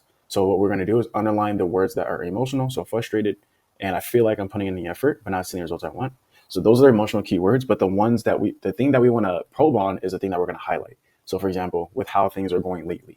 The reason why I highlighted this is because they're frustrated with how things are going lately, right? And because of how things are going lately, they feel like they're putting in the effort, but not seeing the results they want.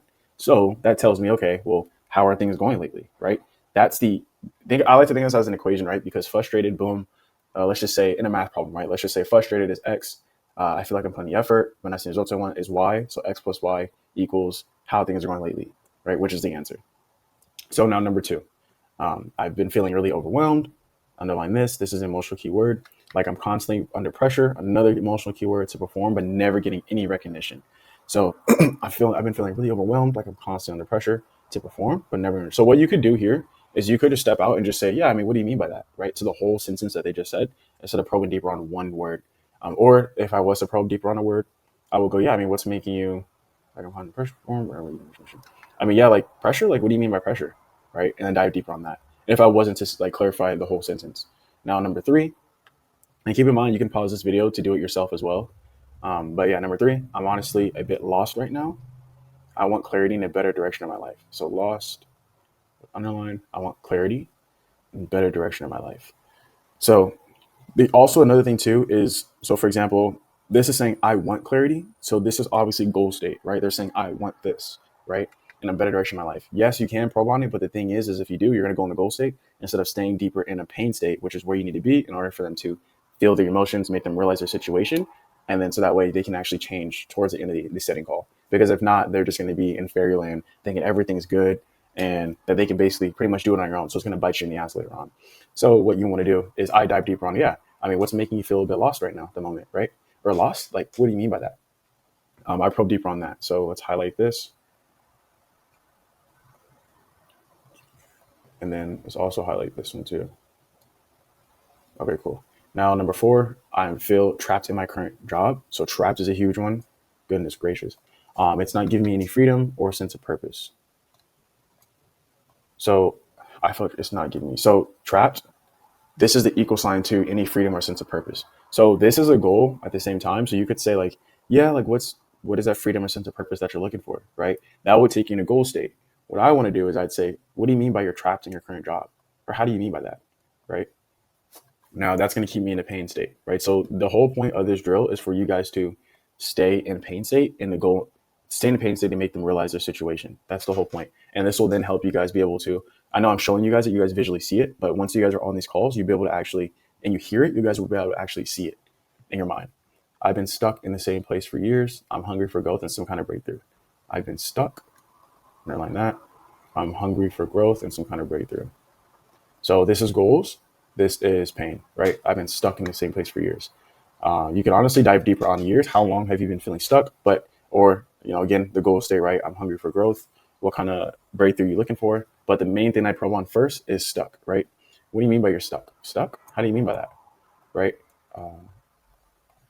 Cool. Number 6, I'm starting to feel really burnt out. Oh my God, it's a huge one. Let me move my face up. Starting to feel really burnt out. The daily grind is just killing my motivation. It's another one. So burnt out. So the grind is the reason why they're feeling burnt out, right? The daily grind is killing their motivation. So I'd say, I'm starting to feel really burnt out. You could say, what do you mean by burnout? Or you could say, what do you mean by the daily grind is killing your motivation, right? I would honestly probe on this whole sentence. You could probe deeper. I was thinking about probing deeper on like, what does a daily grind look like? You could do that. Yeah. What does a daily grind look like? Right. That's me killing your motivation. But to get the whole sentence, you could say like, yeah, I mean, what do you mean by it's killing your motivation, or the whole thing, right? What do you mean by that? Now, number 7, it's been so discouraging, like that, to keep trying and not see any progress. I'm starting to doubt myself. It's a huge thing. It's been so discouraging to keep trying and not see any progress. I'm starting to doubt myself. Well, I mean, what have you been doing, right? I'd honestly probe deeper on this. What do you mean keep trying what? Like keep trying what specifically? Like I'd honestly to this one, I'd say like, yeah, how do you mean by that? Or what do you mean? I wouldn't probe on like a specific word, but yeah, because this is just, it's kind of vague. So yeah, number 8, what I really want is freedom, more control over my time, and to stop living in survival mode. Freedom, that's goal state. So what I really want, these are all goals, right? Goals, what I want, and to stop living in survival mode. Ooh, this is very easy. So I would obviously probe deeper on what do you mean like that you're living in survival mode? Obviously, right? Because what they want is this. What they're currently experiencing is this. Stop living in survival mode. Well, what does survival mode look like to you? What is survival mode to you? What do you mean by survival mode, right? And then number 9, I'm tired of feeling so uncertain all the time. I want something that gives me more security and peace of mind. I'm tired of so uncertain. I want something that gives me more security, obviously goals, right? And peace of mind. Well, what do you mean by you're feeling uncertain, right? Or what's going on with that? How do you mean by that? So I would probe deeper on this one. Pain, goal, right? I want something that gives me more security and peace of mind. And 10, lately I've been feeling disconnected, like I'm just going through the motions, feeling disconnected, like I'm just going through the motions without any meaning or real drive. Oh, this is huge. Lately I've been feeling disconnected, equal sign, right? I'm not saying this is the equal sign, but like I'm just going through the motions without any meaning or real drive. So this is the cause, this is the effect, right? Because they don't have any meaning or real drive, they've been feeling disconnected. So I dive deeper on, okay, well, I mean, like, what do you mean? What do you mean without any meaning or real drive? Like, how do you mean by that? Break that down to me, right? So then, obviously, once you go down this whole path, you can then switch it to the goal state, right? So it's like, okay, or let me draw something out for you guys. Okay, so not sure if you guys can see me, but this is what I meant. So as to that sentence, lately I've been feeling disconnected, like I'm just going through the motions without any meaning or real drive. So this is what I mean, right? Without the meaning and drive, that's the reason why they're feeling disconnected, right? So this is the cause, and this is the effect, right? So their cause is they don't feel any meaning or real drive, which is why they feel disconnected. So what we have to do is we have to figure out, okay, well, what's causing them not having any meaning or real drive there, right? I don't know if they're talking about the job. I mean, this is just a sentence, but I'm assuming it's the job, right? Well, what at the job is making you not feel you have meaning there, right? Or that you don't have the drive there anymore, like you used to, right? So you basically just want to probe deeper on this, pretty much. All right, so what I mean by this is everything highlighted in green is the cause, and the underline is the effect. So how things are going lately is the cause. The effect is them feeling frustrated, not putting the effort, yada, yada. Under pressure is the cause. Feeling overwhelmed and not getting recognition is the effect. Feeling a bit lost right now is the cause. Obviously, we have to dive deeper more into the cause of why they're feeling lost, but essentially whatever you figure behind this is the effect of them wanting clarity in a better direction in life, right? I feel trapped in my current job is the cause. No, not getting the freedom, sense of purpose is the effect. So it's the same thing for the rest, right? The green is the cause. The underline is the effect. So I really hope this drill does help you guys out. I know it's helped other people before, and I used to do not this exact drill, but I used to have ChatGPT come up with sentences like this, and I figure out which I want to probe on specifically when I was setting, and then when I was setting full time, and then when I was closing. So with the pitch, you actually earn this. Okay, you don't go there before discovery is done, because in the discovery, the prospect's literally telling you how to sell them and how to set them for the next call, and also how to close them for the closer. You just have to be listening for it. So in the pitch, all you have to do is just use what they told you in the discovery as ammo, as a reason for them to hop on that next call. And keep in mind, we're pitching the next call. We're not pitching the offer. You'd only pitch the offer on a setting call if you're downselling.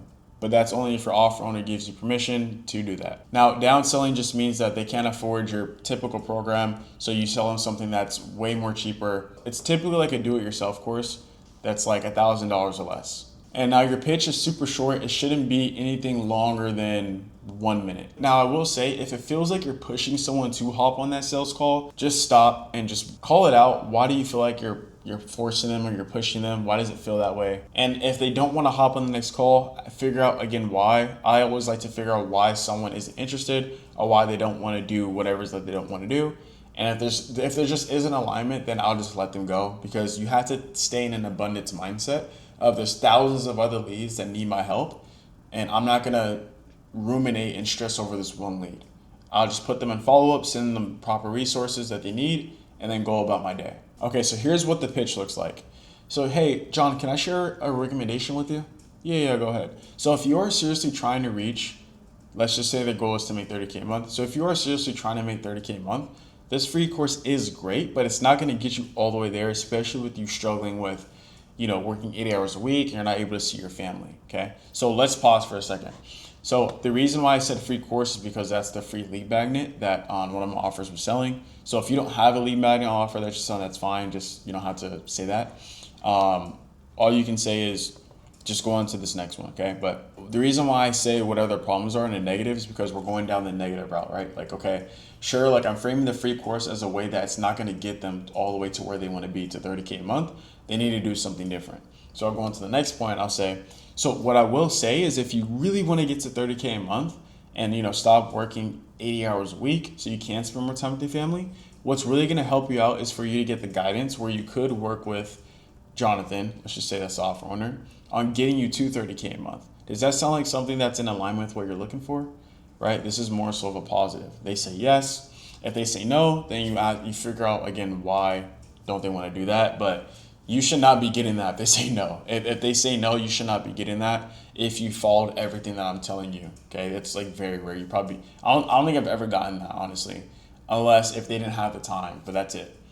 So now I'm gonna set them. So now I'm essentially gonna pitch the call. So why don't we do this? For anyone looking to get into more help with trading, and I say trading because this is one of the offers that we're selling, or one of the offers that I'm managing for. So why don't we do this? For anyone looking to get in more help with trading, we usually schedule a bit of a longer meeting with one of, let's say the offer owner's name's John, with John's right-hand guys. He's actually well-versed in trading, just like John. And I can see them being able to look into your situation, see how we can help you get to 30K a month, write out a clear step-by-step roadmap on how to actually get you there. And if there is alignment, we'll show you how we can help. So with that said, what time tomorrow actually works best for you to hop on a 1-hour call on Zoom, right? Boom, that's it. And then once they say, oh, well, you figure out the time, well, 11 a.m. EST. You want to double confirm the time out loud to them while doing so. Ask them if they made sure they had no appointments or meetings at the time of their choosing, so that way they can be there on the call. So I'll ask them, and this is what I used to do on my cold calls. Is okay, cool. And other than an earthquake or tsunami, or other than World War III happening, will there be any reason why you will miss this call? Right? They'll laugh and they'll say, no, that I'll be there. And I'll say, you sure? And I'll laugh a little bit. They'll say, yeah, I'll be there. Okay, cool. And then I'm essentially going to have them sell themselves on during the call. This is what I used to do in cold calling as well. You don't have to do this, but I would say do this if you get the feeling that they're not going to show up, okay? Which you will feel sometimes. So then I'll say, okay, cool. And just out of curiosity, I know that there are plenty of ads and, trading programs out there. Why are you setting aside 45 minutes, an hour to speak with us to potentially work with John? Because I know there's a lot of other things out there, and I'm just curious, right? And then they'll tell you why. Oh, because I want to get help. I like the way John does this. I like the way he does that. Yada, yada, yada. That way it gets to the mindset of, okay, I got to join this call because of this, this, and this, and I need to change my situation.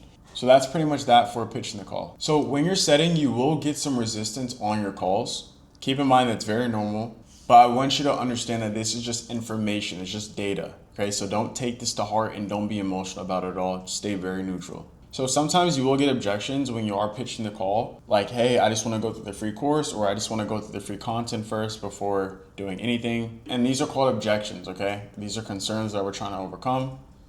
And before you handle any of these, you must always dive deep to figure out where they're coming from, so that way you can get down to the root cause of why they're saying that and why they feel that way. Here's how I want you to imagine this. Let's say your toilet is clogged, you keep on flushing and it keeps on going back up and the stuff is not going down. So let's say you call the plumber for help and you want to know what the plumber is going to do. He's going to see why the toilet isn't flushing and why it's clogged. And how he's going to do that is by getting down to the root cause, because maybe there's a blockage. Now, I want you to think of handling objections and handling concerns the exact same way, because there's always a reason why someone's saying the words that they're saying and why they feel that way. So it's our job to understand where they're coming from, get down to the root cause first. Then you can overcome it by reframing them and using analogies. So handling objections and concerns is essentially just a mini discovery. So here's the framework that I have my setters use when it comes to handling objections and handling concerns.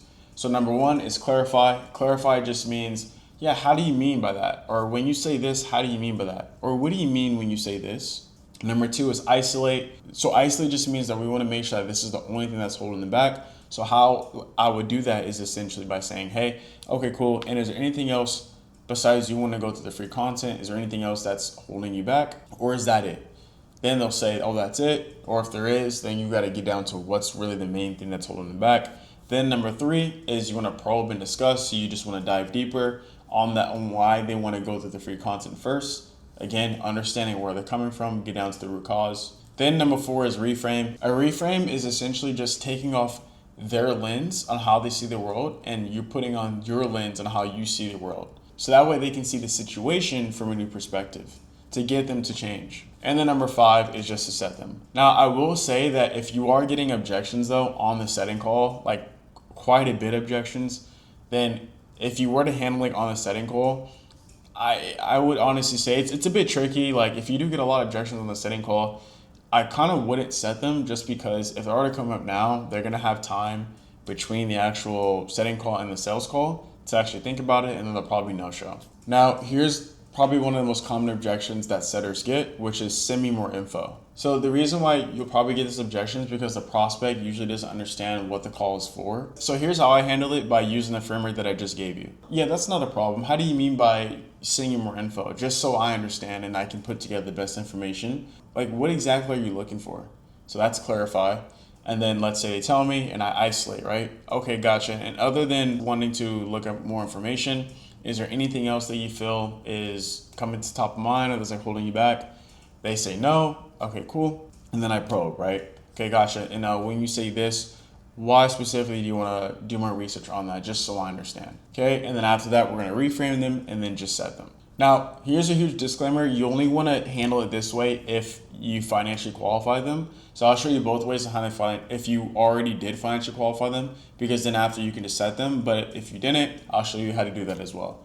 So let's say they are financially qualified. So okay, that helps. That helps me get a better understanding of like what is currently going through your mind. So why don't we do this? Let's go ahead and schedule a call with one of John's right-hand guys, so that way we can see how we can actually give you a proper roadmap to making $20K a month, so that way you can leave your job. And in the meantime, we'll send you over the information in terms of the testimonials and the videos that you had asked about that you want to see. So that way you can get more information, you can see what we're all about before the actual call. So with that being said, what time tomorrow works best for you? Or you can say, how does that sound? Right? And then say, yeah, that sounds good. That's really it. They really just want to see more information about your company, and you just give it to them. So that way you kill two birds with one stone. You set the actual call, and then you also send them information. And of course, I'll show you what to do after you do that, and to make sure that they actually do show up to the call. Now, if you don't financially qualify them early on, here's what you do. So let's just say, for example, they're not that familiar with their offer owner. Here's how I handle it. Okay, cool. And let's say, for example, that you do know John, right? And you know that this is someone that you actually do want to learn from, so that way you actually can make $30K a month. How much capital would you say we have set aside to be able to learn from him to get the skill set to make $30K a month, so that way you can leave that job, right? Or they say, oh, I have 5K or 10K, however much they have. And then you double down, okay, cool, and is this something that we have at the moment, or is this something that we need to work up to? Again, I'm not asking for this now, I'm just trying to understand. Yeah, this is something I have now, perfect. Okay, cool, that is a good budget. So then here's what we can do from here on out. Is, you know how you mentioned you're working 80 hours a week at the job and you wanted to actually leave that job to spend more time with your kids? Well, in order for you to spend more time with your kids, we got to have a structure in place and an actual game plan for you to get there. So why don't we do this? Let's go ahead and schedule that call with one of John's right hand guys. And in the meantime, I'm going to send over all of the resources that you mentioned in terms of the testimonials, the videos, so that way you can get more familiar with John. So that way, in the meantime, you look over those resources, you look over our Trustpilot reviews, and that way, once you've done that, you can hop on the call after. How does that sound? Right? Or what time tomorrow works best for you? And then typically from there, and then 99% of the time, they'll be fine with it and they'll go ahead and hop on the call. Now, let's say they say, oh, I need to ask my partner before I hop on this call, which usually shouldn't happen if you're using the ILEITCA framework, but let's say if it does, all you need to do is just reschedule the call to make sure that the partner is on the call and just really see, is it more of a permission or is it more of a, hey, I'm just letting them know that, hey, I'm going to be on this call. Now, if they do need the partner on the call, you would just want to really figure out and say, okay, now is this more so like, hey, I need permission from my partner, or is this more so just like, hey, it would be nice to let my partner know about me getting on this call, but I don't need permission. Now, if they've been burned before, I'm going to show you the exact framework on how I'd handle it. Also, if they've been scammed. So let's say, for example, they think it's a scam, right? Oh, really? And what makes you think this is a scam, right? Of course, you always want to dive deep to the root cause on why they're saying what they're saying. If they tried other things, oh, really? When did you realize that was a scam, right? Oh, I realized it because, I didn't see the results I was getting. Okay, understood. And what did they actually promise you, right? Oh, they promised that I made 10K a month within 1 week, right? Or 2 weeks. Oh, okay. Oh, I'm sorry to hear that, man. All right, I want to empathize with them. Okay, and I mean, moving forward, what are you looking for in a company so you know you're not getting scammed, right? Keep it very neutral. Notice how I didn't say, well, what are you looking for than us, right? I say, well, what are you looking for in a company so you know you're not getting scammed? Oh, really? And why is that, right? Okay, and with what you've seen from us, are we coming off as a scam or and then they say, oh, well, yes, if they say yes, or if they say no, really, how so, right? Okay, cool. And then, so what would you need to see from us so that you know that this isn't a scam, right? Or you can say, moving forward, how will you determine to go with a company that's reputable so you don't get scammed again, right? What are you looking for specifically? And then from there, they typically tell you what it is, and then from there, they typically just gonna let you know on how to sell them. Now, if what they tried before didn't work out, here's how you handle it as well. So you say, okay, and did anyone else see results with that company? And they say no, or if they say yes, okay, cool. And let's say they say yes. Okay, so what makes the difference between the people that did see success and you not seeing the success, right? Or you can say, okay, so how do you think those people saw success and you didn't, right? And if they blame themselves, you use that as the reason that they didn't see success in the past. So essentially that, they're the problem, right? But if they blame the company, okay, and walk me through, what do you feel the company did or didn't do for you to not see the results that you were looking for, right? And then number 5 is, okay, so moving forward, how will you determine to go with a company that's reputable so you don't get the same results again, right? What are you looking for specifically? Notice how it's the same question as above, okay? Because we want to keep it very neutral. So we're just trying to figure out why they think it's a scam before or why they tried it before in the past didn't work out. And then from there, we're just trying to get their point of view of it, and then we're bringing it up to reality, keeping it neutral, and then we're just essentially by asking these questions, we're reframing them, basically, right? We're making them think and making them realize that, hey, okay, not everything is like this, right? Not every company is like that. Now, if it does get to a point where they think every company is like that, well, then you can say, well, really? Well, I mean, I guess you got scammed before. What has you keeping on?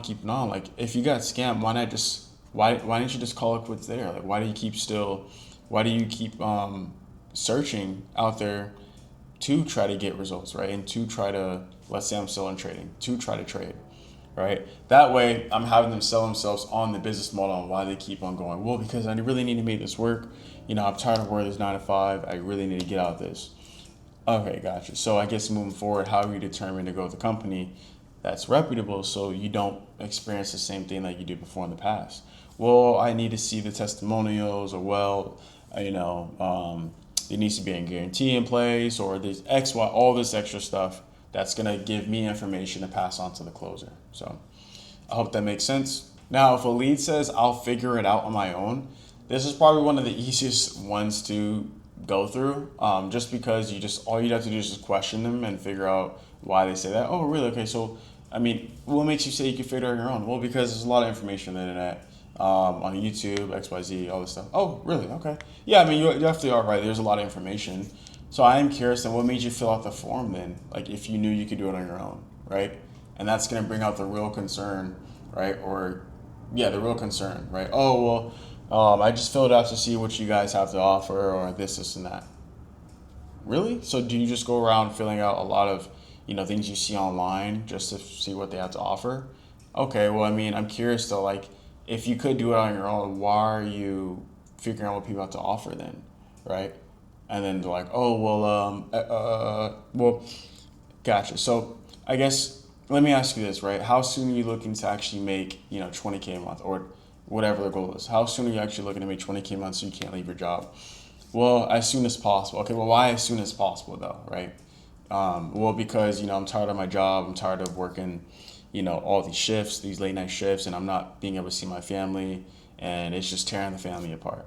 Okay, so I'm sorry to hear that, man. And okay, so it sounds like you just really want to leave your job as soon as possible because it's causing you not to spend more time with your family. Is that right? Yeah, exactly. Understood. So I guess, like, let me ask you this, right? Like, in terms of you doing it on your own, let's say you go on YouTube, you research all the information. In order for you to actually make 20K a month, if you were to do it by yourself, how soon do you actually think you'd be able to start making 20K a month? Oh, well, I mean, honestly, I think it'd take me a long time. Well, what's a long time? Oh, 6 months, or it's a year. Well, why do you say that? Well, because I don't have any help. If you notice, all these questions are literally getting them to explain and sell themselves on not doing it by themselves. Okay, I'm not telling them.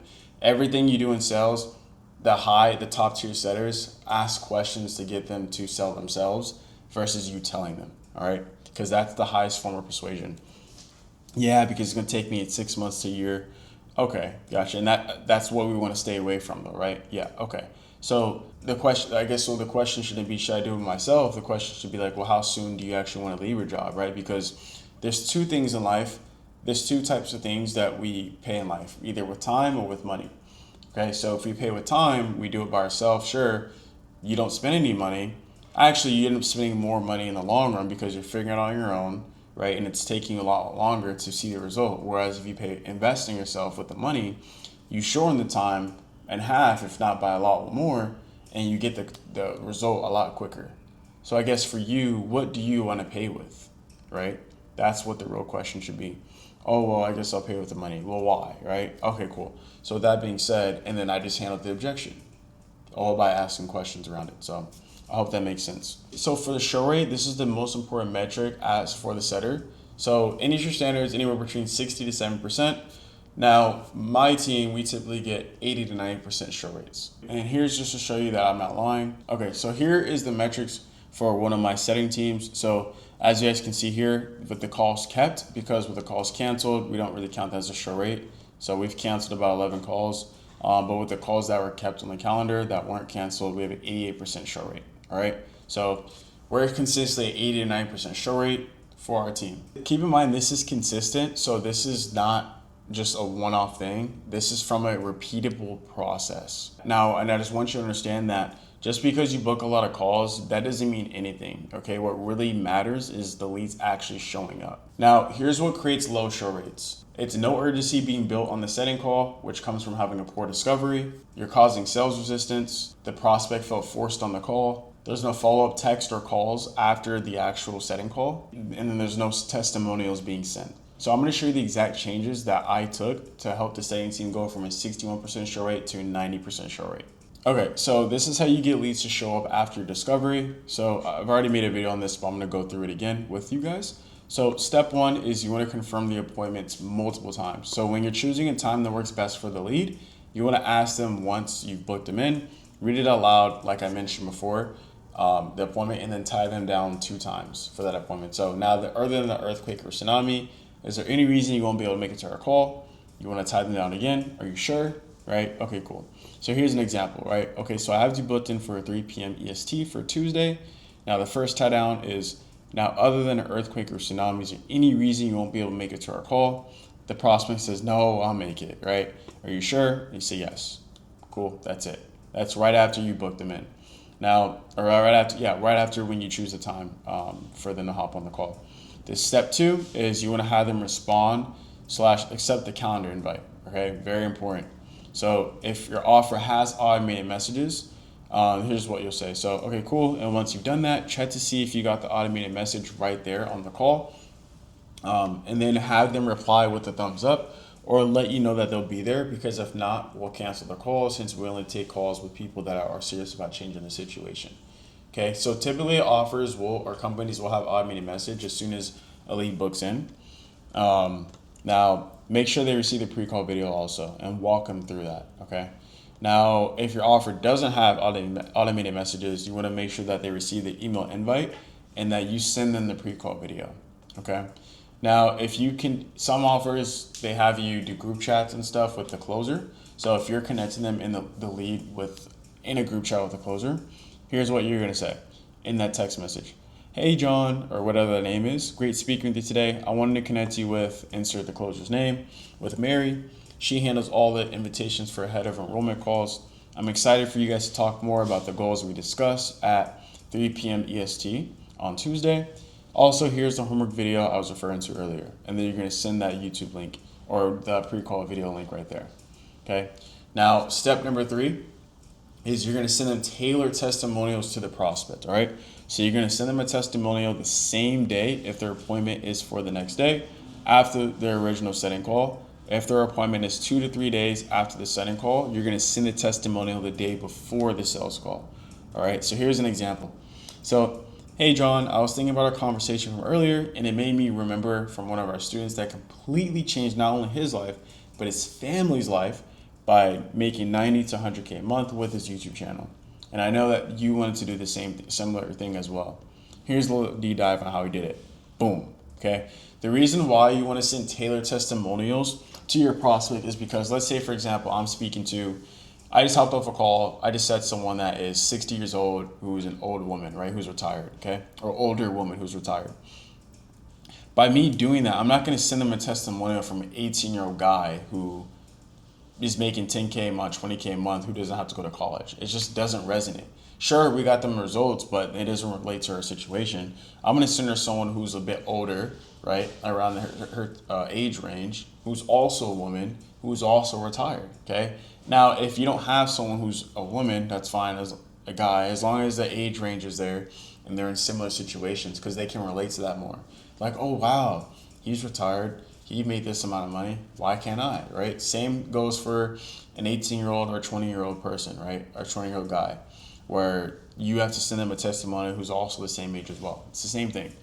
Now, step number 4, this is the most important step out of this whole document, is you're going to follow up with your sets 1 to 2 days before the sales call by calling them, okay? So if you set them for the next day, call them the morning of, all right? If you set them for the first thing in the morning, call them 30 minutes to 1 hour before, all right?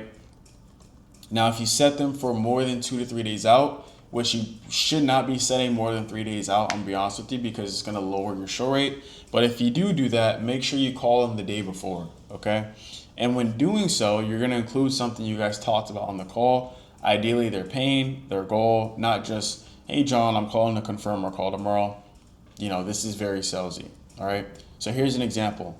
Hey, John, this is just Aaron with, the trading, XYZ company. Just giving you a call because I know we spoke yesterday about, making money from home so you can leave your job and spend more time with your family. Wanted to see if you had any questions prior to hopping on the call tomorrow at 1 p.m. PST with Greg. This would be the closer's name. Okay, that's it. This is what this is what they say. Nope, I'm all good. Okay, cool. And were you able to watch that short video I sent over to you, which is the pre-call video? They say yes. Okay, cool. Right? If not, have them watch the first 10 minutes before the actual call, so that way they get bought in and the show rate increases. Now, if they don't answer their phone, here's what you're going to text these leads. So the first message is, hey John, Greg is looking forward to meeting with you. So, hey John, Greg is looking forward to the meeting tomorrow at 1 p.m. PST to see how we can help you make more money from home. All right. The second message, you're not going to send out in a blocky message. You're going to separate them. Did you have any questions prior to hopping on the call? The reason why I'm ending off the question, you always want to end off on the question when you're talking to prospects, is because you want to increase the engagement. Okay, you want them to respond to you.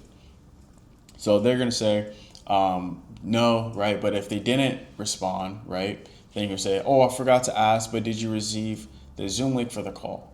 Okay, again, I'm increasing engagement. Obviously, you know that they did. You're just trying to get them to engage. Okay, now, PS, you should be sending this message either the day before the call or the day of, depending on when you initially set the call. All right. Step 5, probably the second most important thing on this document, is setting reminders. So set reminders in your phone or in tasks to follow up / call your leads, or else you're going to forget, which will then lower your show rate. I personally like to setting it on my phone, my Apple reminders, because that way if I'm away from my computer, let's say I'm eating, right, and I get a reminder on my phone, hey, call John now to remind him of his appointment. I'll get up, I'll stop eating, I'll call John to remind him of his appointment, and then I'll go back to eating or whatever I was doing, okay? Very short and simple. It takes like 3 minutes. But this is how you increase your show rate. This is what I used to do on the weekends as well. And yeah, that's why I personally, I was saying I had an 80-90% show rate. So yeah, I'm just giving you guys what worked for me. Now, step 6, if they no-show. So day 1, the first message would be, hey John, you scheduled a meeting with us for XYZ time to get, obviously you're gonna put the time, right, today, to get help with making 30K a month so you can leave your job and we didn't see you. Second message, is everything okay? Day 2, John, with a question mark. All right. Day 3, you're going to send a GIF or a picture of something like this. Why we do this is we like to add humor into it because we like to line things up. We don't like to have it all serious because people don't like that. We want to break the tension, break the ice. And a lot of times this will get their engagement back. It's like, oh, this guy's funny. Like, what the heck? He's sending me a GIF. This guy's pretty cool. And they'll respond back and laugh. Oh, no, I missed it. I forgot about it. Let's reschedule, right? But if they do want to reschedule, make sure that they apologize. And don't obviously make them apologize, but just make sure that they do apologize and feel sorry for it, because if not, they're more than likely going to miss again. And if they miss again, I'd only give them 2 tries. If they miss the first time, 3 tries. If they miss the first time, reschedule. If they miss that time, give them 1 more try. If they really don't apologize, then don't schedule them. But if they do apologize, then that's it. But if they miss again, I wouldn't reschedule. It just all depends on the energy. Day 4, first message, hey name, hey John, is making 30K a month, so top of mind. Day 5, hey John, it's Aaron, the trading guy, lol. And then you send this. Usually when somebody doesn't reply after multiple attempts, it's because of one of 3 reasons. You're busy, you haven't gotten the chance to get back to me yet. 2, you're no longer interested in trading. 3, you've been kidnapped and are currently being held hostage. This is obviously for humor. Whichever option it is, let me know so I can get you the help you need, okay? Now, this a lot of times will get prospects to respond because you say you've been kidnapped and it's a pattern interrupt, and it gets them to respond and, they start laughing. So, yeah, but that's it for increasing your show rate after this. Now, here's how you can get your skill set to the next level, and it's by reviewing your own calls. All right, so let's go ahead and walk through it. All right, so this is the framework to reviewing your own calls. I have all of my setters on my setting team and the people that I'm training use this framework. So the types of calls you want to review in order. So the calls that no-showed you. If there's no recent no-shows, review a set that showed up but didn't close due to one of these reasons. The money wasn't liquid, the partner objection, the fear objection, or the timing objection. Now, if that didn't happen as well, if you don't have any of those, just review a call that you weren't sure if you should have said or not, all right? So how these will work is you'll do 2 things. Is 1, you're going to annotate one of your calls, just like back in high school, right, when we used to annotate like a book or something like that. And then also 2, we're going to write out a summary. So how annotating works is we're going to read the transcript and listen for the prospect's response on where you think you messed up. 2, we're going to pause the call. 3, we're going to think of the best next question to ask after reading the transcript / hearing the prospect's response. And then 4, we're going to ask ourselves, why would I ask that question? You're gonna highlight it, write it down, and comment on Google Docs what question you would ask listening back to it, okay? So keep in mind, you should have copied the transcript, put it on a Google Doc, and then that's how you do that. That's how you'll be able to comment on it and highlight where you messed up at. And I'll show you guys what that looks like in real time. And then number 5, we're gonna figure out if there's any emotional keywords that you missed, okay? So 6, we're gonna play the recording and listen to what question you actually asked. And 7, we're gonna write down if it was a good question or a bad question and why. 8, we're gonna write a call review summary like below. So you're gonna check if you got ILEITCA. So intent, logical outcome, emotional outcome, impact, timing, capital, double down, authority, spouse, and partner, okay? So the example should look like this, okay? So this is from one of my setters on my setting teams. This is from a lead. So he wrote down the intent, ILEITCA, right? What made them fill out the form, logical outcome, emotional outcome, what impacted them.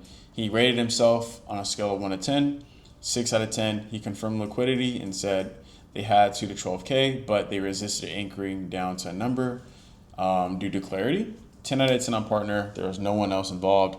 And then locking down the appointment and then the time. All right. So here's what the annotation looks like. Okay, cool. So as you guys can see in this annotation, so one of my setters ended up highlighting what he felt like he should have worked on, right? So for example, he said, absolutely, man. I mean, that sounds like a lot. And one thing I was curious about is you touched on by saying, like, you feel like a slave, you feel like you're a slave on your job. Like, what do you mean by that?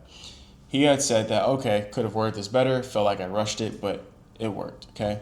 He also highlighted this, and he commented, and he said, definitely think I worded this bad. Could have probed more on being trapped, not being happy or fulfilled, but still decent pain. There's also another one here too, where he highlighted and he commented, I like that. I went extra deep here, but could have asked it slightly better. So, all right, so that's how the annotation works. Now this is how the summary works. So for example, just like I showed you up here, it's just you show the call reviewed, so the lead's name, and then you write down ILEITCA, right? You're gonna rate yourself 1 through 10, and then that's pretty much it. And then also you write down the notes for the lead as well, like their goal was 50K cash collected for July to become a closer. That's what the notes about the lead say. Now, formula for success. So like I was saying earlier, more volume / more reps means you get better quicker, plus reviewing your own calls, plus asking for help, plus implementing what you learn equals an A+ top tier setter, okay? So it's just a feedback loop. You gather feedback, you analyze that feedback, and you act on it, and then you gather feedback from what you acted on. It's a constant feedback loop. You gotta get quicker ones, so that's how you get better quicker. That is it for reviewing your own calls. Now, why most setters stay stuck isn't a talent problem, it's a habit problem. So number 1, so there's 11 reasons. So there's multiple reasons why, but I'm just gonna break down the 11. So they talk too much and listen too little. So if you notice on the CRM that you're dialing on, it'll usually have a percentage, right? Where you're talking X percentage amount of time and the leads talk X percentage amount of time. So if you notice that yours is higher than the leads percentage, so let's say for example, you're talking 60% of the time, they're talking 40%, that is horrible. It should be the reverse. Typically you wanna have 70% of the time the lead talking, 30% of the time you talking, because you're asking the questions, they're responding back to you. Now, number 2 is spending too much time with people that talk a lot or yappers. That just means that you don't know how to lead the conversation, you don't know how to interrupt them in the right way. Number 3, you're chasing every lead. This trains you to be desperate and it shows on every single call. 4, you're skipping the authority question. The partner objection kills it on the closer call. 5, you didn't double down on the finances. No money equals no close. 6, you're confusing friendliness with intent. Just because they're nice in their call doesn't mean that they're qualified. You're avoiding talking about money in the conversation. Number 8, you're not reviewing your own calls. If you're doing a lot of volume, but you're not understanding where you're going wrong and why you're going wrong, you're just building bad habits at the end of the day, and you'll never get better. What separates an average setter from a top tier setter is actually understanding why they're a top tier setter. Number 9, you're blaming the script or the leads. A top tier setter always takes self-accountability for why things aren't going right. When you take full ownership over why things aren't going right. 10, joining bad offers. Sometimes the problem is just the offer that you're on, it's not the actual skill set, which leads me to my next point. which is number 11, tracking nothing. You can't fix what you can't see. But the good news is that most of these are actually fixable within weeks. So I'm gonna show you exactly where to find the gaps within your own setting process so that way you know exactly where you're messing up at and to see if it's actually an issue on your end or if it's actually a marketing problem or if it's an offer problem. Okay, so this is the manager dollar view. So this is the view that I see from my setting team on where they're messing up at. So as you guys can see here, it's from February 1st to the 12th. So I covered up my dialer, my setters' names for privacy reasons, but essentially I get to see all the stats here, okay? So I'll walk through what this means because I know it can seem a bit overwhelming. So number one is the dials. So if the dials are low, that just means that we need more volume, okay? Now, if the pickups are low, okay, so the pickup rate, you can see the pickup rate right here. If this is low, we need a new number. So the pickup rate needs to be bare minimum. Industry standard is 15 to 20%. But so if it's below, obviously ours was below 20%. So this just means we need a new number. And if we get a new number and the pickup rate still hasn't changed, I'd say within the next 3 days, then that means we'll try something else, meaning we'll try sending text messages before we dial people, right? Or yeah, before we dial people. And if it still hasn't changed in the next 3 days, then that means we need to get a whole new dialer. Okay. So conversations over 2 minutes, right? So if that's low, so for example, this here, if there's not that many conversations over 2 minutes, that means it could be a skill issue, right? That means you're not keeping people on the phone for a long enough period of time. That means you're getting a lot of callbacks probably, you're trying to call a lot of people, or it could be a marketing issue, okay? Which means that people they're just not qualified enough to, they're not attracting the right types of leads, okay? Number 4, qualified conversations, QC, or qualified leads spoken to. If it's low, that means it's a marketing issue because you're just not speaking to enough qualified leads, which you guys see right here, okay? And then number 5, I'll break this down in a sec, qualified conversations to call set to booked. So if there is, let's say for example, you have, let's say here, right? Let me show you. So let's say, for example, you have 16 qualified conversations, okay? But you've only set 14. What happened to those other 2 leads that were qualified, right? That means it's a skill issue, okay? Were they set to follow up, right? Did you downsell them, okay? Were you just not able to set them, right? Why is it like that? So a good number to shoot for is, industry standard is like, I believe 60%. Ours is almost 80%, so that's pretty freaking good as a team, okay? So sure rate, okay? If that's low, it's obviously a skill issue, okay? Sometimes it could be a marketing issue as well, but 90% of the time it's a skill issue. 7 closes plus cash collected. If that's low, it's a skill issue, okay? Now let's look at this in real time. So conversations over 2 minutes. So this person had 54 conversations over 2 minutes, 54, and he spoke to 9 leads that were qualified. That is horrible. So that's a marketing issue, okay, which is what we fixed. This person spoke to 66 combos over 2 minutes. 16 were actually qualified. 14 he set. Okay, 5 of them closed. So let's look at his numbers. Qualified conversion rate or conversation rate, 24% at the least. He spoke to were qualified. He set 87% of them. And then that's just how much cash collected he got per set. This is the talk time. So I'm sure you guys can see, like for example, 144 leads picked up the phone, 102 were actually combos over 2 minutes. 12 of them, wow, that's horrible, were actually qualified, and 8 of them he set, okay? So what happened to those 4 leads that were actually qualified? Why didn't they set? And then you guys can see the stats from there. So the pickup rate, like I said, needs to be at least a 15-20%, which is what we fixed.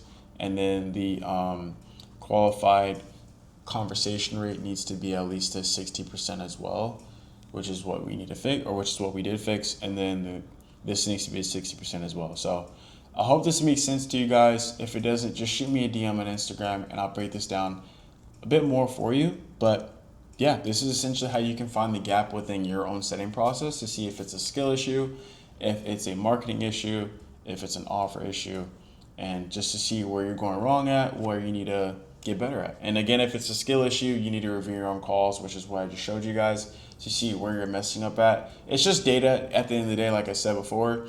So you just got to figure exactly where you're going bad at, where you're messing up at, and just fix that part see how it goes after fixing that part. If your stats increase, cool, you fixed it. If it didn't increase, you got to work on something else. So that's essentially that for finding the gap in your process.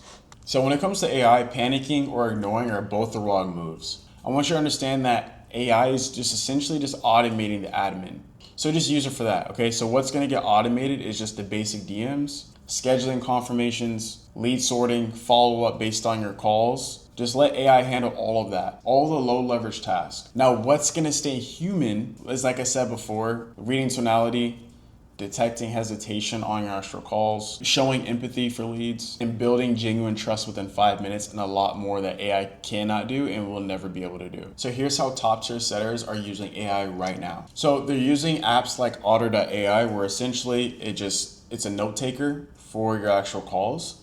And what it's going to do is it's going to listen to your call. It's going to show you the summary of your call, and then obviously the transcript of your call as well. Or of course, your CRM typically has some sort of recording software, so you could just use that as well. Now, of course, what you can do as well is have AI automate your follow-up messages based off of the discovery and the conversation that you had with your leads. And then for tracking as well. Now, I don't want you to be afraid of AI. I want you to use it to help propel you and excel in the setting game. Because the setters who win are using AI to go faster, not to think less. All right, you now have the full process. Now let's talk about how to get paid for it.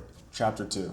Okay, so here's how you can spot a legit offer versus going to a scam. All right, so some green flags are that these offers can show you real numbers, not just screenshots. And I'm talking commission checks, how much the setters are actually making on the offer, how much the company is actually making on a month-to-month basis, existing setters that you can talk to before actually joining. And when you ask for this type of information, you always want to frame it into the company's best interest, because that's just how persuasion works, right? So for example, you'll say something along the lines of, yeah, and listen, I would love to come on this offer, right? However, I do need a bit of proof of you showing me the legitimacy of this offer to see if it actually is, just so I know I'm selling for a company that is doing right by people and that they are transparent with everything. Treat it just like a setting call. Also get the commission structure in writing before you commit, a real training process, clear KPIs and expectations from day one, a manager or offer owner that you can actually speak to on a day-to-day basis and that is actually reachable, and then a real product with real testimonials and real clients. The fulfillment is the most important thing, because if you are not bought in onto the product that you're selling or the service, you will not have any conviction and you will not sell at a high level, and plus it's not ethical. Now here's some red flags. So if they're selling the dream harder than explaining the work, if they keep saying, oh yeah, we're about to launch, that usually means that there's no lead flow yet. So they're kind of waving a carrot on a stick in front of you. They'll typically say something that's like super vague when it comes to compensation, like, oh yeah, you can make a lot of money here, but they don't really give you real numbers and they don't back up how you actually can reach those numbers. The numbers have to be legit and they actually have to be realistic. So for example, if an offer owner or a manager says that you can make $8K a month here as a setter, I actually have them break down the numbers with you and say, okay, well, how would I be able to do that? What do the inputs look like on a day-to-day basis, on a week-to-week basis, and on a monthly basis? Okay, so it should be something along the lines of, yeah, so you'll be doing $100 a day or $200 a day with about 10 to 15 conversations with about 3 to 5 sets up on the board, with the commission structure of 5%, with the deal being 10K. Something along those lines, and then just make sure that the math actually adds up. Because if the math doesn't add up, well then that's a red flag. Another red flag is that they want you to buy their training before actually working for them. There's no existing setters that you can speak with in the past or no previous history numbers. And the offer owner or the manager is always blaming the sales reps for the bad close rates and the low show rates. So if your offer owner does not take full accountability over everything that happens within the business, that is someone who you should not work for at all. Because when things get bad, they're super emotional and they're always going to blame you guys. And it's just like an emotional roller coaster. It's just not a fun place to be in. I've been in that environment before where I was on an offer where the offer owner was a bit emotional, and every time something bad would go wrong, he'd always freak out. And the energy and the morale of the actual team on team meetings, just no one wanted to be there, and it just wasn't a good environment to be in. So I ended up leaving over a long enough period of time. Now, the offer economics. So before you actually commit into a role, I know it may sound good. I know the numbers may sound great, but you got to do the math and make sure it all makes sense. So ask for the average close rate. Ask how many leads are coming in per week. Ask the average cash collected per deal. And actually do the math. So for example, if you're getting 3% on an 8K deal and you have 30 sets a month at an 85% show rate, how much will you actually be making? So do the math, that's actually $6,120 that you're making based off this math here. You also want to ask about the refund rate as well, because if there's a high refund rate, that's a bad offer. That means that their fulfillment is not good and that a lot of their clients are refunding because the product or the service isn't good. You also want to ask the offer owner if the commission's based on book calls, calls that show, or closed deals, which is a huge difference. Another thing that you want to ignore as well is that if the offer owner wants you to join today, I know it can be tempting because you may need a role and hey, listen, I'm all for it. If the offer checks out, you've done the numbers, then sure, you can go ahead and join at that same time. But in my experience, I've joined offers where they asked me to join today. I've done that twice and it never worked out long term. The reason being is because number one, these systems are usually not in place. Everything's all over the place. And then number two, it's usually like a newer offer and they're not like, their fulfillment isn't as great as well. So the established offers, they're not going to ask you to join the same day. They'll probably ask you to join the next day or within that same week, or maybe even within the next week or two. Okay, those are typically the time frames that you should be joining. And now another thing too as well is when you are interviewing for these roles and when you are looking for roles, make sure you apply to minimum 3 per day because you want to operate in abundance and not out of scarcity. All right, so in this space, nothing is guaranteed, so you want to make sure that you're watching out for yourself. Because, for example, right, one time I was on an offer, I was a top setter offer there, and what ended up happening is the offer got shut down due to FTC reasons. So I had to find another role. Luckily for me, I was already applying to other roles while I was still in this role just because I was always told to watch out for myself and to make sure that just in case something like that does happen, I'm safe and I can get on another role within the next week or two. Sure enough, that's exactly what I did. I ended up working with a big company that was doing $8 million a month. Now, as being a sales manager, I'm going to show you and tell you exactly what I will look for when hiring a setter. So number one, I'm always, this is a non-negotiable if someone is hungry and willing to do whatever it takes to get the job done, to not only meet their goals, but to meet the company goals as well. If they're not willing to do whatever it takes, if they're not willing to if they're not willing to work 8 to 10 hours a day, sometimes even 12 hours a day, for me at least, that's a no-brainer. They're not going to join the team just because I need dogs and I need someone who's willing to stay in the trenches and put the work in if that's what's needed. The second thing, this is not non-negotiable, but this is definitely up there, is ideally someone that played sports or someone that's very competitive. This just shows me that, okay, this person's competitive and that they can thrive, right, in a fast-paced environment. Because what you have to understand is that sales and sports is pretty similar, except with sports, you're using your body. With sales, you're just talking. Okay, it's the same exact thing.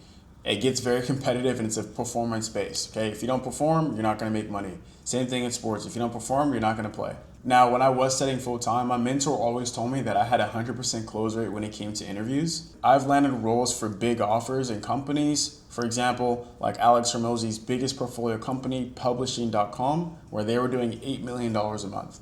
Viral Coach with Daniel Iles, where they're doing $1 million a month. And then Ashton Hall and a few more offers as well. Now, here's a loom that I made personally that I sent out to these companies that got me into these big roles. Hey, how's it going? My name is Aaron Thomas and I'm from California and I am a perfect fit for this role. And the reason being is because I'm willing to do whatever it takes to see myself grow and the company grow. I'm very coachable, very coachable. I have a background of 12 years of playing sports. So I know what it takes for me to get to that next level and to help the company or the team grow. I've been on 2 offers for the past 2 years, right? I've been in sales for a total of 2 years now. My first offer was on a real estate marketing agency offer, where I was a full cycle closer. I was cold calling 100 to 200 real estate agents per day, calling salespeople, getting told no and whatnot, which built up the resilience in me. I'm very grateful for that. In my previous offer, I was a setter lead, and I just got promoted to closer right before our offer shut down on last Friday. And I have all of the company setter records for appointment setter. I have the most cash collected in a month and ever on that company, on that offer, the highest set show rate and the highest set close rate. And I'm just simply willing to do whatever it takes. I constantly invest into myself. I've gone through NEPQ 2.0 by Jeremy Minor, gone through Cardone University. I had a Grant Cardone coach coached me up on that. And now I am currently in one-on-one coaching with Alex Beck and JJ, who are both sales reps for Alex Ramosi and Iman Ghazi. So I'm a perfect fit for this role because I'm willing to do whatever it takes and see myself grow and the company reach the targets. Okay, so here's how you can find roles today. So we're gonna start with a few platforms. The first one, Instagram. So the old method and what people used to do is searching up offer owners' names on Instagram.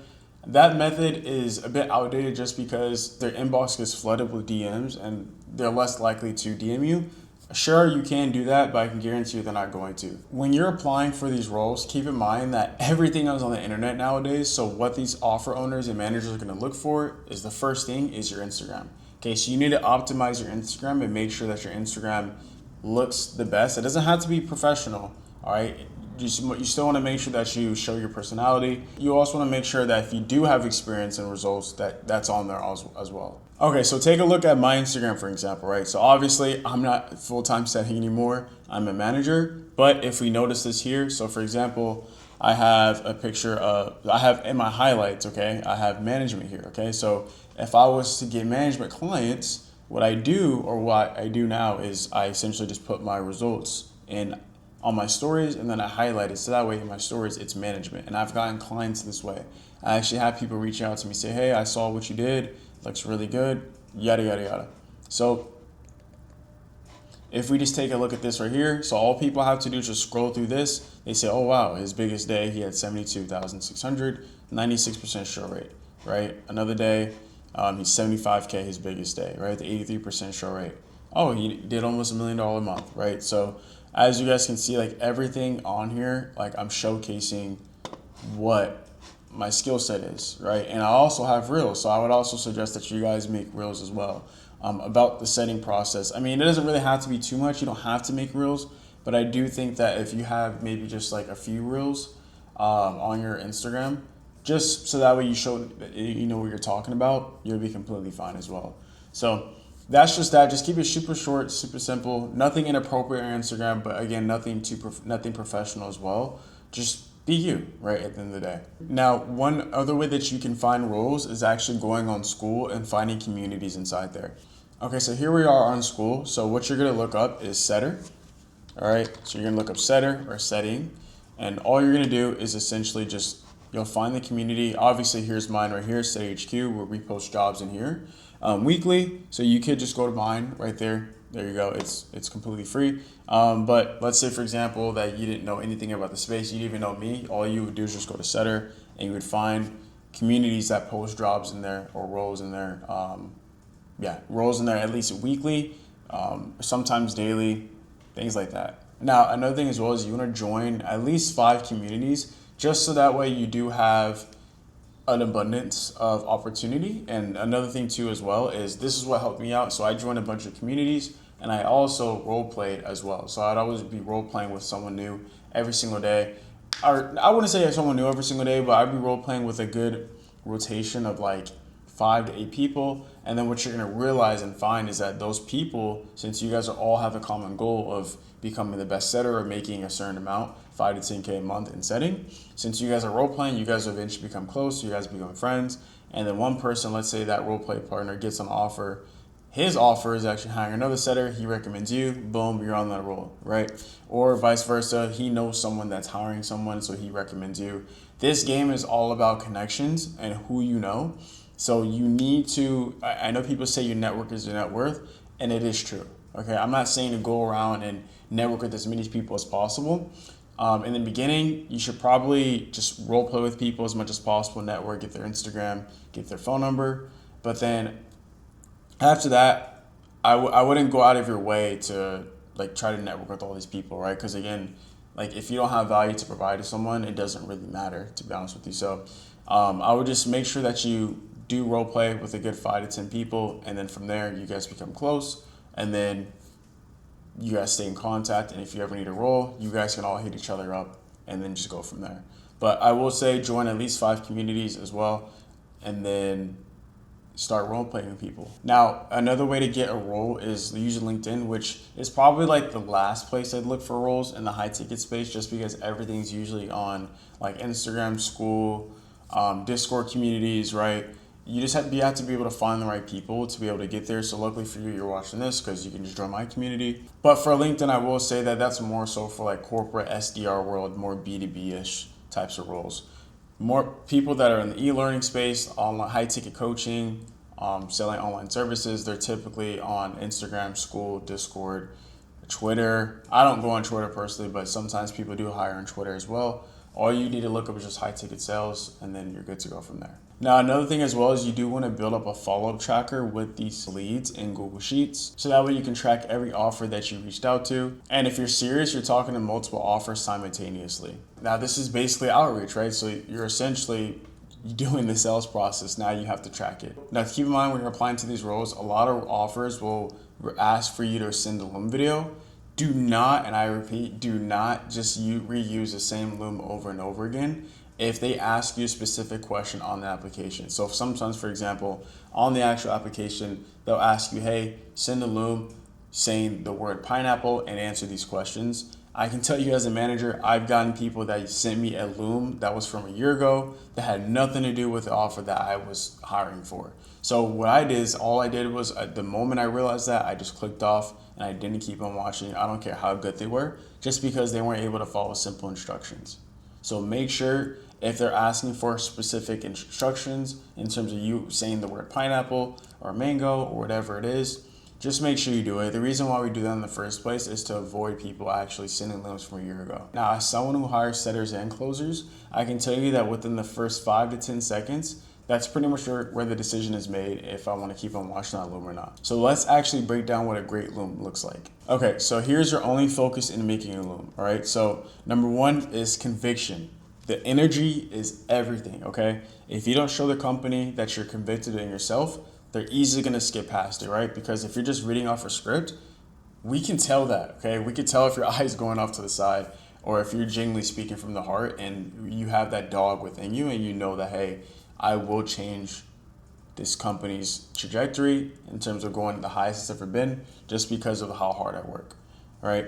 Because we can tell if you read off your script or if you're just talking about your experience without any conviction, like why would they stop and watch your full video, okay? If you don't believe in yourself, how do you expect them to believe in you? This is the most important thing. Conviction is everything, all right? Now, number two is a pattern interrupt, okay? So a pattern interrupt is essentially you just breaking the fourth wall, or it's something that doesn't happen on a day-to-day basis. Like, for example, let's say you're walking down the street, everyone's walking one way, you're walking this way, and you see a random person, you see a clown, right, making funny noises. That's a pattern interrupt. That doesn't happen usually every day. So the Looms that I stop to watch are the ones where they do pattern interrupts, meaning that something is out of the norm, okay? So obviously your goal is to land the role, but your focus should be on getting the managers / offer owners to watch your full Loom and inviting you to the next stage of the process. All right, don't focus on getting hired right then and there. Focus on them inviting you to the next stage. Once that actually happens, then you can focus on that. All right, one step at a time. So I'm about to show you a Loom that one of my students actually made that got my attention and that actually got him hired onto a really good setting role. Now, I do want to say as well, number three, even though it's not written on here, is your presentation on camera is everything. Okay, so if you have a terrible background in terms of there's clothes everywhere in the back, or it's messy in the background, or you're not wearing a professional attire, or if your hair's not done, or if you're on an iPhone, you're not on a laptop, if you're not on a computer, if you're driving, if it's dark out, if there's no good lighting, all this stuff matters, okay? It's very subtle cues that it's presentation, okay? Your image is your brand, okay? Why should we hire you? Okay, why should I hire this person if he's sitting in the dark on an iPhone recording this Loom, right? Why should I hire this person if he's walking around, if he's walking home from school and he has kids yelling in his face? Okay, you want to treat this like a real job because essentially that's what it is. You're potentially getting the opportunity to make life-changing money, $5, $10, $15, $20,000 a month. So you need to present yourself in a way that will get you and make you that type of money. You need to become the identity, that version of yourself that is able to make that type of money. You got to ask yourself this question: will the version of me that's making $20,000 a month make a Loom this way? Okay, if they wouldn't make a Loom that way, then don't make that Loom that way. in your opinion, make the Loom and the version of that identity that's making 20K a month, whatever your goal is, make the Loom how they would make the Loom. All right, does that make sense? So let's break down this Loom. I'll show you guys what this looks like. We mix martial arts, of course we don't rub our bodies against each other. What? Okay, I don't let me interrupt my body with other men, but what I do, I can crush it in your team as your next opponent, sir. Have been in the high-ticket sales game for the last. So if you notice, the guy in the video, the guy with the we're MMA fighters, that's the offer owner. Okay, so if I'm an offer owner and I see myself on a screen like that, and I see a setter potentially want to work for me, and I see him watching, his back's turned, I'm like, what the heck is he doing? Right? I'm interested, I'm invested into it. That's a pattern interrupt. And I see him pause it, and I see him turn around. He has my full attention. He has my full attention, and number one, I'm going to bring him onto the next stage simply for the creativity, the pattern interrupt, and then his experience. I'm going to be honest, experience it does matter, but I will say I will hire someone any day of the week over with their character. If the character's up here in terms of they're willing to work hard, they're willing to do whatever it takes, and they have no experience versus someone who has experience, but the character is down here. It's way easier to train someone on their skill set versus the character. Okay, character you build up over time. Your skill set you can build up just like that within a matter of a week, and then to be great at it, obviously that takes like months. But to do the simple stuff, it takes like about a week or two. Okay, so this is an example of how I'm not saying to do it exactly like this, but just think of pattern interrupts and ways to be creative when you are making your Loom videos. Now, once you do send your Loom over to the offer, so what you want to do is you want to follow up. So 80% of the sale when you are on offer is in the follow-up, okay? So if that's the case when you are on offer, when you're trying to make money, it's the same case when you aren't on an offer when you're trying to get a role, okay? So 80% of you getting hired is within the follow-up. So understand that just because you're not on an offer doesn't mean you're in sales. You're still using the same sales process, just without on an offer where you're making money in ROI. And I just want you guys to understand that sales is life at the end of the day. Everything you do in life is sales. Whether you're trying to get someone to drive you to the airport, or whether you're trying to get that girl's number or that boy's number, right? Whatever it is, everything in life is sales. So a lot of people, what they don't do is they don't follow up, okay? That's an instant differentiation from someone who actually does want to get the role versus someone who doesn't.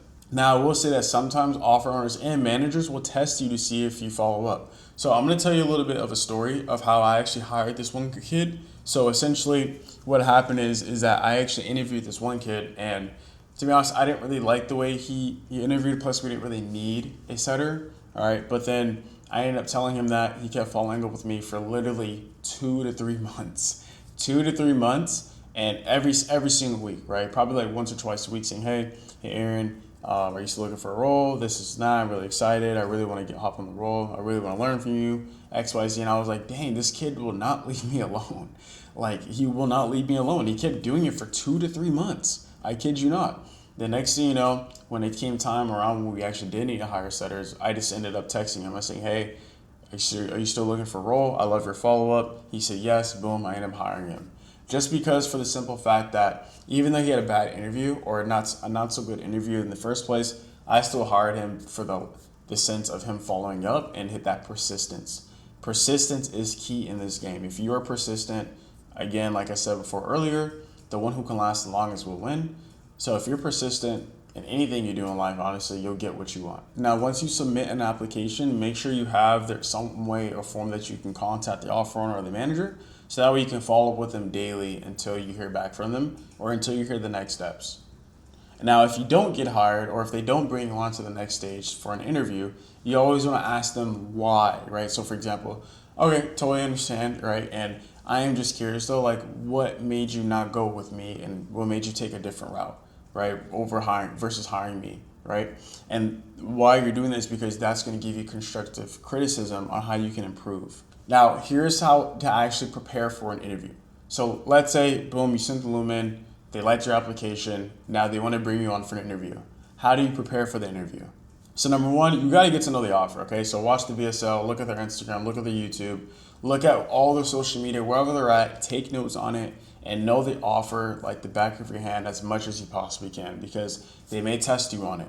keep in mind, all this stuff usually takes 20 minutes, okay? So if you just dedicate a good 20 minutes out of your day to prepare, this will show that you are very knowledgeable and that you've actually done your homework and your research, and you're someone who actually deserves to be on the team. Dress for the role, even though I know it's online. Dress for the role, even though it's on Zoom. Okay, so wear some proper attire like a quarter zip, right? Or maybe you have a collared shirt, or maybe you have a nice sweater, right? Wear something that's appropriate that you would wear to a job interview in person. And again, what these managers or offer owners are looking for is just the confidence within yourself, the conviction. Again, conviction is everything. So that energy, all right, and then that detachment, which is the biggest thing. Here's what I'm going to tell you is that how I've been able to land a lot of roles that I wanted is simply number one, the conviction and belief within myself that I know my capabilities and my skill set, that wherever I do and whatever I go, regardless if I get this role or not, I'm going to be fine because I know what I can do and I know I'm going to do whatever it takes and I know I'm going to figure it out, right? So when I first started out in sales, I knew that, okay, hey, I may not be the most sales experience, I may not have the best skills yet, but I'm going to figure it out because that's just who I am. Okay, so if you have that same type of mentality, I can guarantee you, plus the conviction, oh my God, they're gonna hire you on the spot. I can guarantee you that. Now, another thing too as well is the detachment. Okay, so here's what I tell people all the time when people ask me, hey Aaron, how did you get these big roles, things like that? It's just the conviction within myself and the detachment. So what does detachment mean? Detachment just means that, hey, I want this really bad. However, I don't need it to feel complete. Okay, so I'm not attached to the actual outcome. If I get this role, cool, that's great. I got what I wanted. If I don't get this role, that's totally cool. My life isn't over. It wasn't meant to be. There's abundance of other opportunities out there that are actually meant for me. That's the type of mindset you gotta have going into this, because what you're finding is that a lot of people go into these roles into these interviews super desperate. That actually repels whoever's hiring you away from you, and they don't want to hire you because you're desperate and you're needy. It's just simple human psychology, okay? So for example, right, let's say you're trying to get a girl's number, you really like a girl, but you're coming off as desperate and needy. She's not gonna like that, and she's gonna go the other way because it shows that you're not confident within yourself and that you need something to feel complete, even though you have to understand that you already are complete. Now, before you hop on the interview, you're going to want to send them an email just showcasing and expressing your interest and your gratefulness for the potential opportunity and that you're excited to learn more about the company and the role. Now, here's some questions that I would ask and that I've been asking when I was a setter on an interview. Okay, so here's some questions that I used to ask while on interviews. So, you want to revolve your questions around things that you can earn, learn, and grow. Okay, so questions at the end of interview one. So 3 goals with asking interview questions is to find out if the company is a good fit for you. Okay, to show your expertise in sales, and then also, to come from a place of experience and curiosity, not need. All right. So number 1, you want to do your own research with the company before your first interview. Search the website, watch the VSL, and also too, you also want to ask the interviewer in the email, say, hey, is there email before the interview, right? Like I said before, you want to send an email before the interview. Ask them, hey, is there anything that you would like me to watch before the actual interview so that way I can best prepare, right? That's a great question to ask because, like, okay, this guy's taking this seriously, okay? Now, another thing too is offers and companies are always looking for someone to work with them long term. I'm telling you from someone who actually hires people for a living. I'm a manager. So we're always looking for someone who's looking to set for the long term. There's a lot of setters out there who just want to set for 3 months or 6 months and then that's it. They want to move on to closing or management. If you can let them know, hey, I'll just set for however long it takes. I just want to be able to earn, learn, and grow here.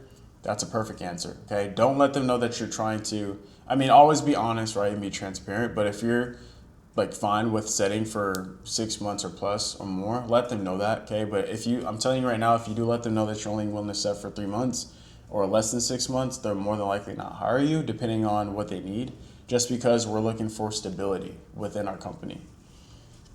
So you want to warm it up with easy questions. Ask them, how big is the sales team? How many closers? How many setters? All right, what does the sales team's daily meeting look like and training structure look like as well? If there's no training structure, that's a huge red flag. So you want to ask them, okay, well, how do you, I'm just curious, right? How do you expect us to get better if there's no training structure? Another thing too is, what does the setting process look like? Is it calling? Is it DM? Is it warm? Is it cold? How do closers get their leads? Is it ads, organic, webinar funnels? What does the potential growth look like? The highlighted questions are questions you should definitely ask in an interview. What do you look for to promote a setter to a closer, or a closer to sales manager, right? Or a setter to setter manager.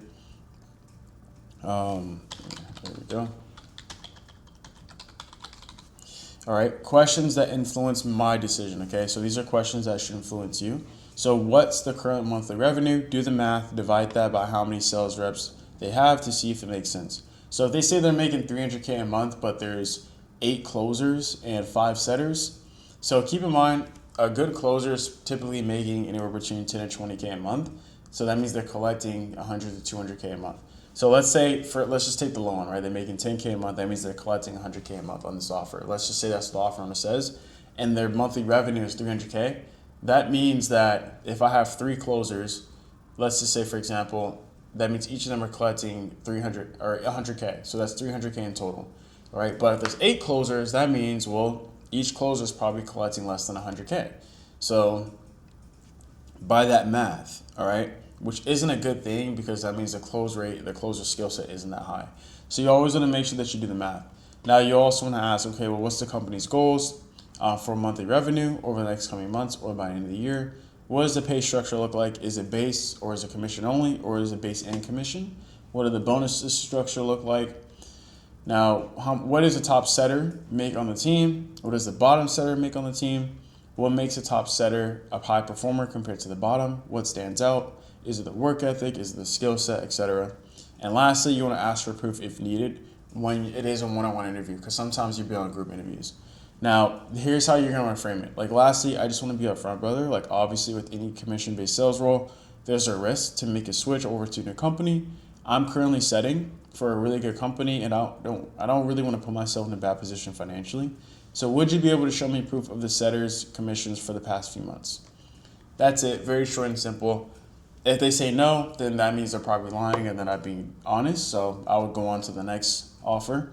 But they should more than likely be able to share their screen and show you like all the inside stats and things like that. So these are questions to ask on an interview. Now, if you want to shortcut the process of landing your first setting role or your next one, I work with setters directly one-on-one in my Inner Circle program, where you're getting one-on-ones every single week, group coaching calls with other setters and myself, other coaches and other setters, Loom reviews where I'm reviewing your Looms and see how you can improve to actually get hired onto these roles, call reviews where I'm reviewing your sets on your actual offer, we're role playing, and we get you placed on a real offer. Now, the details are all in the description of this video, and if you're serious about making money as soon as possible, check it out now. Okay, so now you got the skill and now you got the job. Let's talk about building this long term. Chapter 3. So this is average versus top tier on what the day actually looks like. So the average setter checks their DMs immediately and is very reactive to everything. The top tier setter is reviewing the data from yesterday. If they didn't meet their KPI, if their show rate was low, if their set close rate was low, they're reviewing their calls.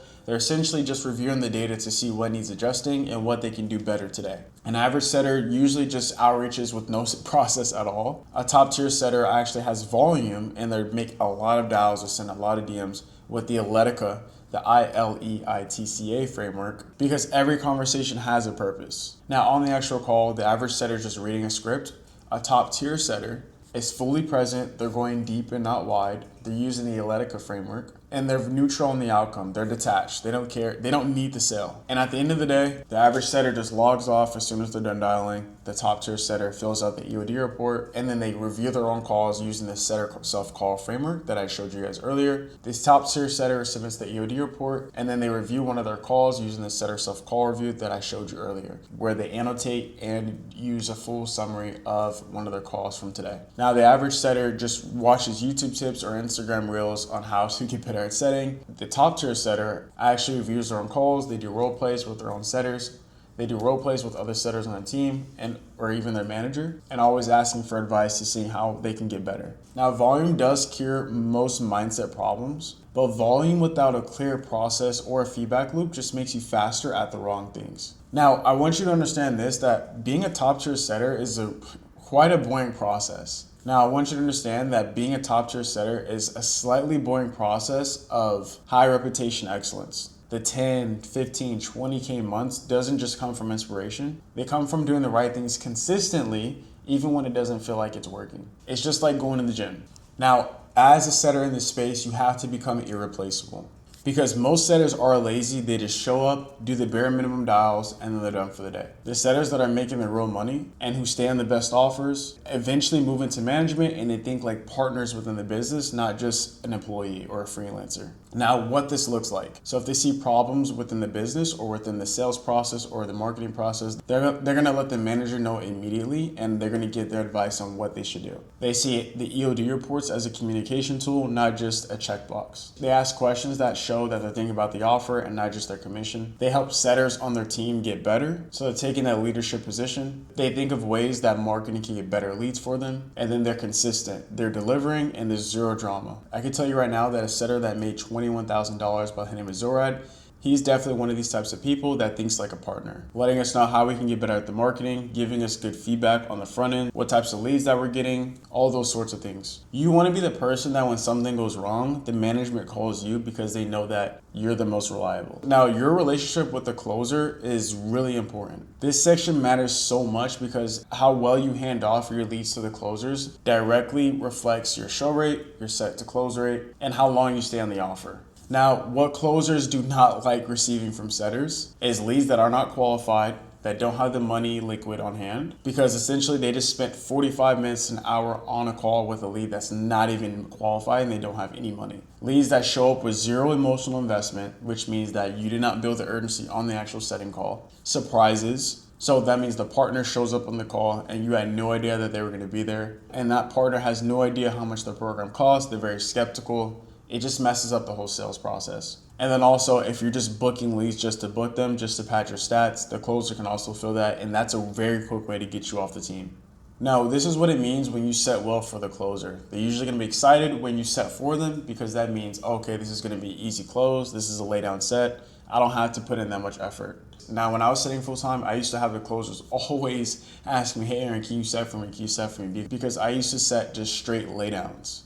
And here's what some of the closers used to say about me. Now, when you have a really good set, the closer walks in with the lead's goals, their pain, what's driving them, and what the consequence of what happens if they don't take action. Now, if you want to know how to increase your show rate, like I showed you before, with that document on getting leads to show up after discovery, make sure you're following all those steps because that will increase your show rate by at least 30%. Now, when you're leaving notes for the closer, make sure you include every single detail in there. All you have to do is just use the ILEITCA framework. So you show exactly what the intent was, why they actually opted into their program, the logical outcome, the emotional outcome, the impact, the timing, the capital, how much do they have the money liquid, and then the authority. And then extra notes for the closer as well.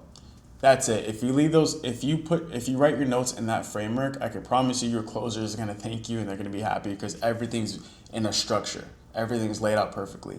Now, simply put, if a closer wants you to set more calls on their calendar, or if closers are fighting over you for you to set for them, that's a good sign that you're a really good setter. Okay, so here's the path to management. It's DM setter, phone setter, a setter team lead, setter manager, and then a sales manager. Now, what is setting management? Well, setting management, you're basically just building and managing a setting team for an offer or a company. So you're basically a sales manager, but you're only managing the setting team. A sales manager manages both the setters and closers. A setter manager manages only the setters. And you get a percentage of the cash collected that the setting team brings in on a monthly basis. So for example, if the setting team collects $500,000 in cash collected, not revenue, because revenue includes payments that didn't come through yet. So if the setting team collects $500,000 and you get 3% of how much the setting team collects, that means you made $15,000. That's $15,000 without taking a single sales call. And sometimes you may even get a base as well. When I first was a setter manager, I got 3% plus I had a 3K base as well. Now here's what setting managing takes. So now I know it sounds great. You're making 5 figures a month without having to take a single sales call. However, I will say this is what it takes. You must have experience, there's proper expertise in setting. You have to be able to build systems and SOPs. SOPs are just standard operating procedures. So they're pretty much just guidelines for your setting team on what to follow. You have to manage people, diagnose problems in the data, reverse engineer the data as well. So that way you can see where the gaps are in the setting process, which is what I explained earlier, but not just for you, but for the whole setting team. So as you can tell, just being a great setter won't cut it at all. I will say this though, if you've been setting for less than a minimum 6 to 7 months, or you've collected less than $500,000 in cash, and you have lower than an 80 to 90% show rate consistently, don't even think about getting into management. I've seen a couple setters that try to get in management that were not ready at all. Because here's what you have to realize with management, it's just you multiplied into many. So if your skill level is down here, the setters that are beneath you that you're managing are only going to be as good as you are up here because you're the one training and managing them. So your team is only going to be as good as you are. It's called the law of the lid. It's in the book called The 21 Irrefutable Laws by John Maxwell. So if you want to make 10, 15, 20, even $30,000 commission months as a setter manager, you have to have done the work first as an appointment setter so that you have the experience, the expertise, and the skill level. Otherwise, as a setter manager, if you don't have all that, you won't even touch 5 figures a month. Not only that, but you're also doing a disservice to the offer that you're working with and the setters that are on your team. So make sure that you actually have the experience, the expertise, and the skill level that you've been setting for a minimum 6 to 7 months. You've collected about around $500,000 and your show rate is consistently at 80 to 90%. Now, I do help setters get into setting management as well. I actually helped one of my students, Dylan, get a setting management client within just 2 days of being in the inner circle. Now, how I got into setting management is I actually had a conversation with my offer owner back when I was a top setter on one of my older offers about being a closer. Basically, I was a top performing setter every single month, month after month, consistently breaking the records in terms of cash collected, the show rate, and the set close rate, and the amount of sets that were being booked in a day. Then I felt like it was time for me to get to that next level, which what I thought at the time was only closing, because I didn't know setting management existed. So I ended up getting promoted to a closer. However, my offer owner quickly realized that when he did that, he made a huge mistake. He basically ended up saying that whenever I wasn't setting, the company was losing money. He basically wanted me to set still, but I didn't want to set anymore because I just felt like I was ready to go to the next level. So what he decided to do was make me a setter manager, where I would train and manage the setters so that way my skill set can go into the other setters. So now it's my skill set multiplied into many. This opened my eyes because I didn't even know that this was possible. Now, if you want to take the traditional route and go down the setter to closer path, that's totally fine. But I recommend going down the setter to setter management route just because as a closer, you still do have to take 5 to 8 calls a day while being on Zoom. Whereas a manager, you hop on a few calls every single day where it's team meetings and trainings.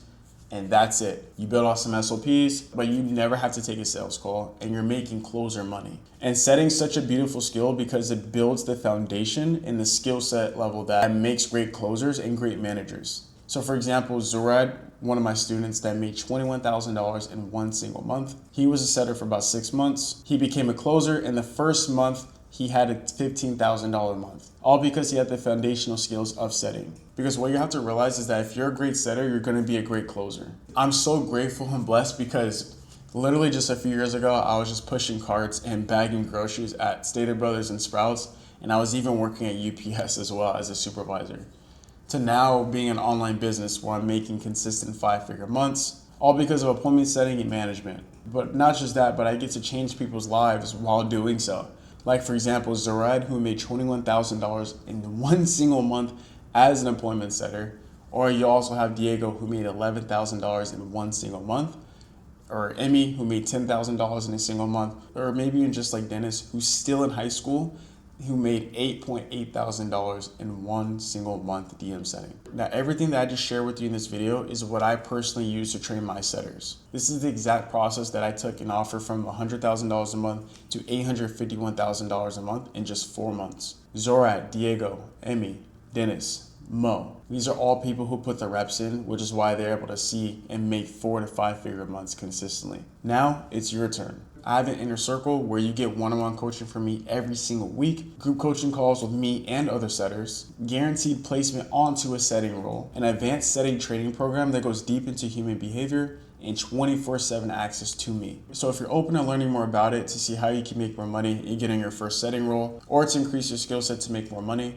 just click the first link in the description below this video, and my free community is the second link in the description. I'll see you there.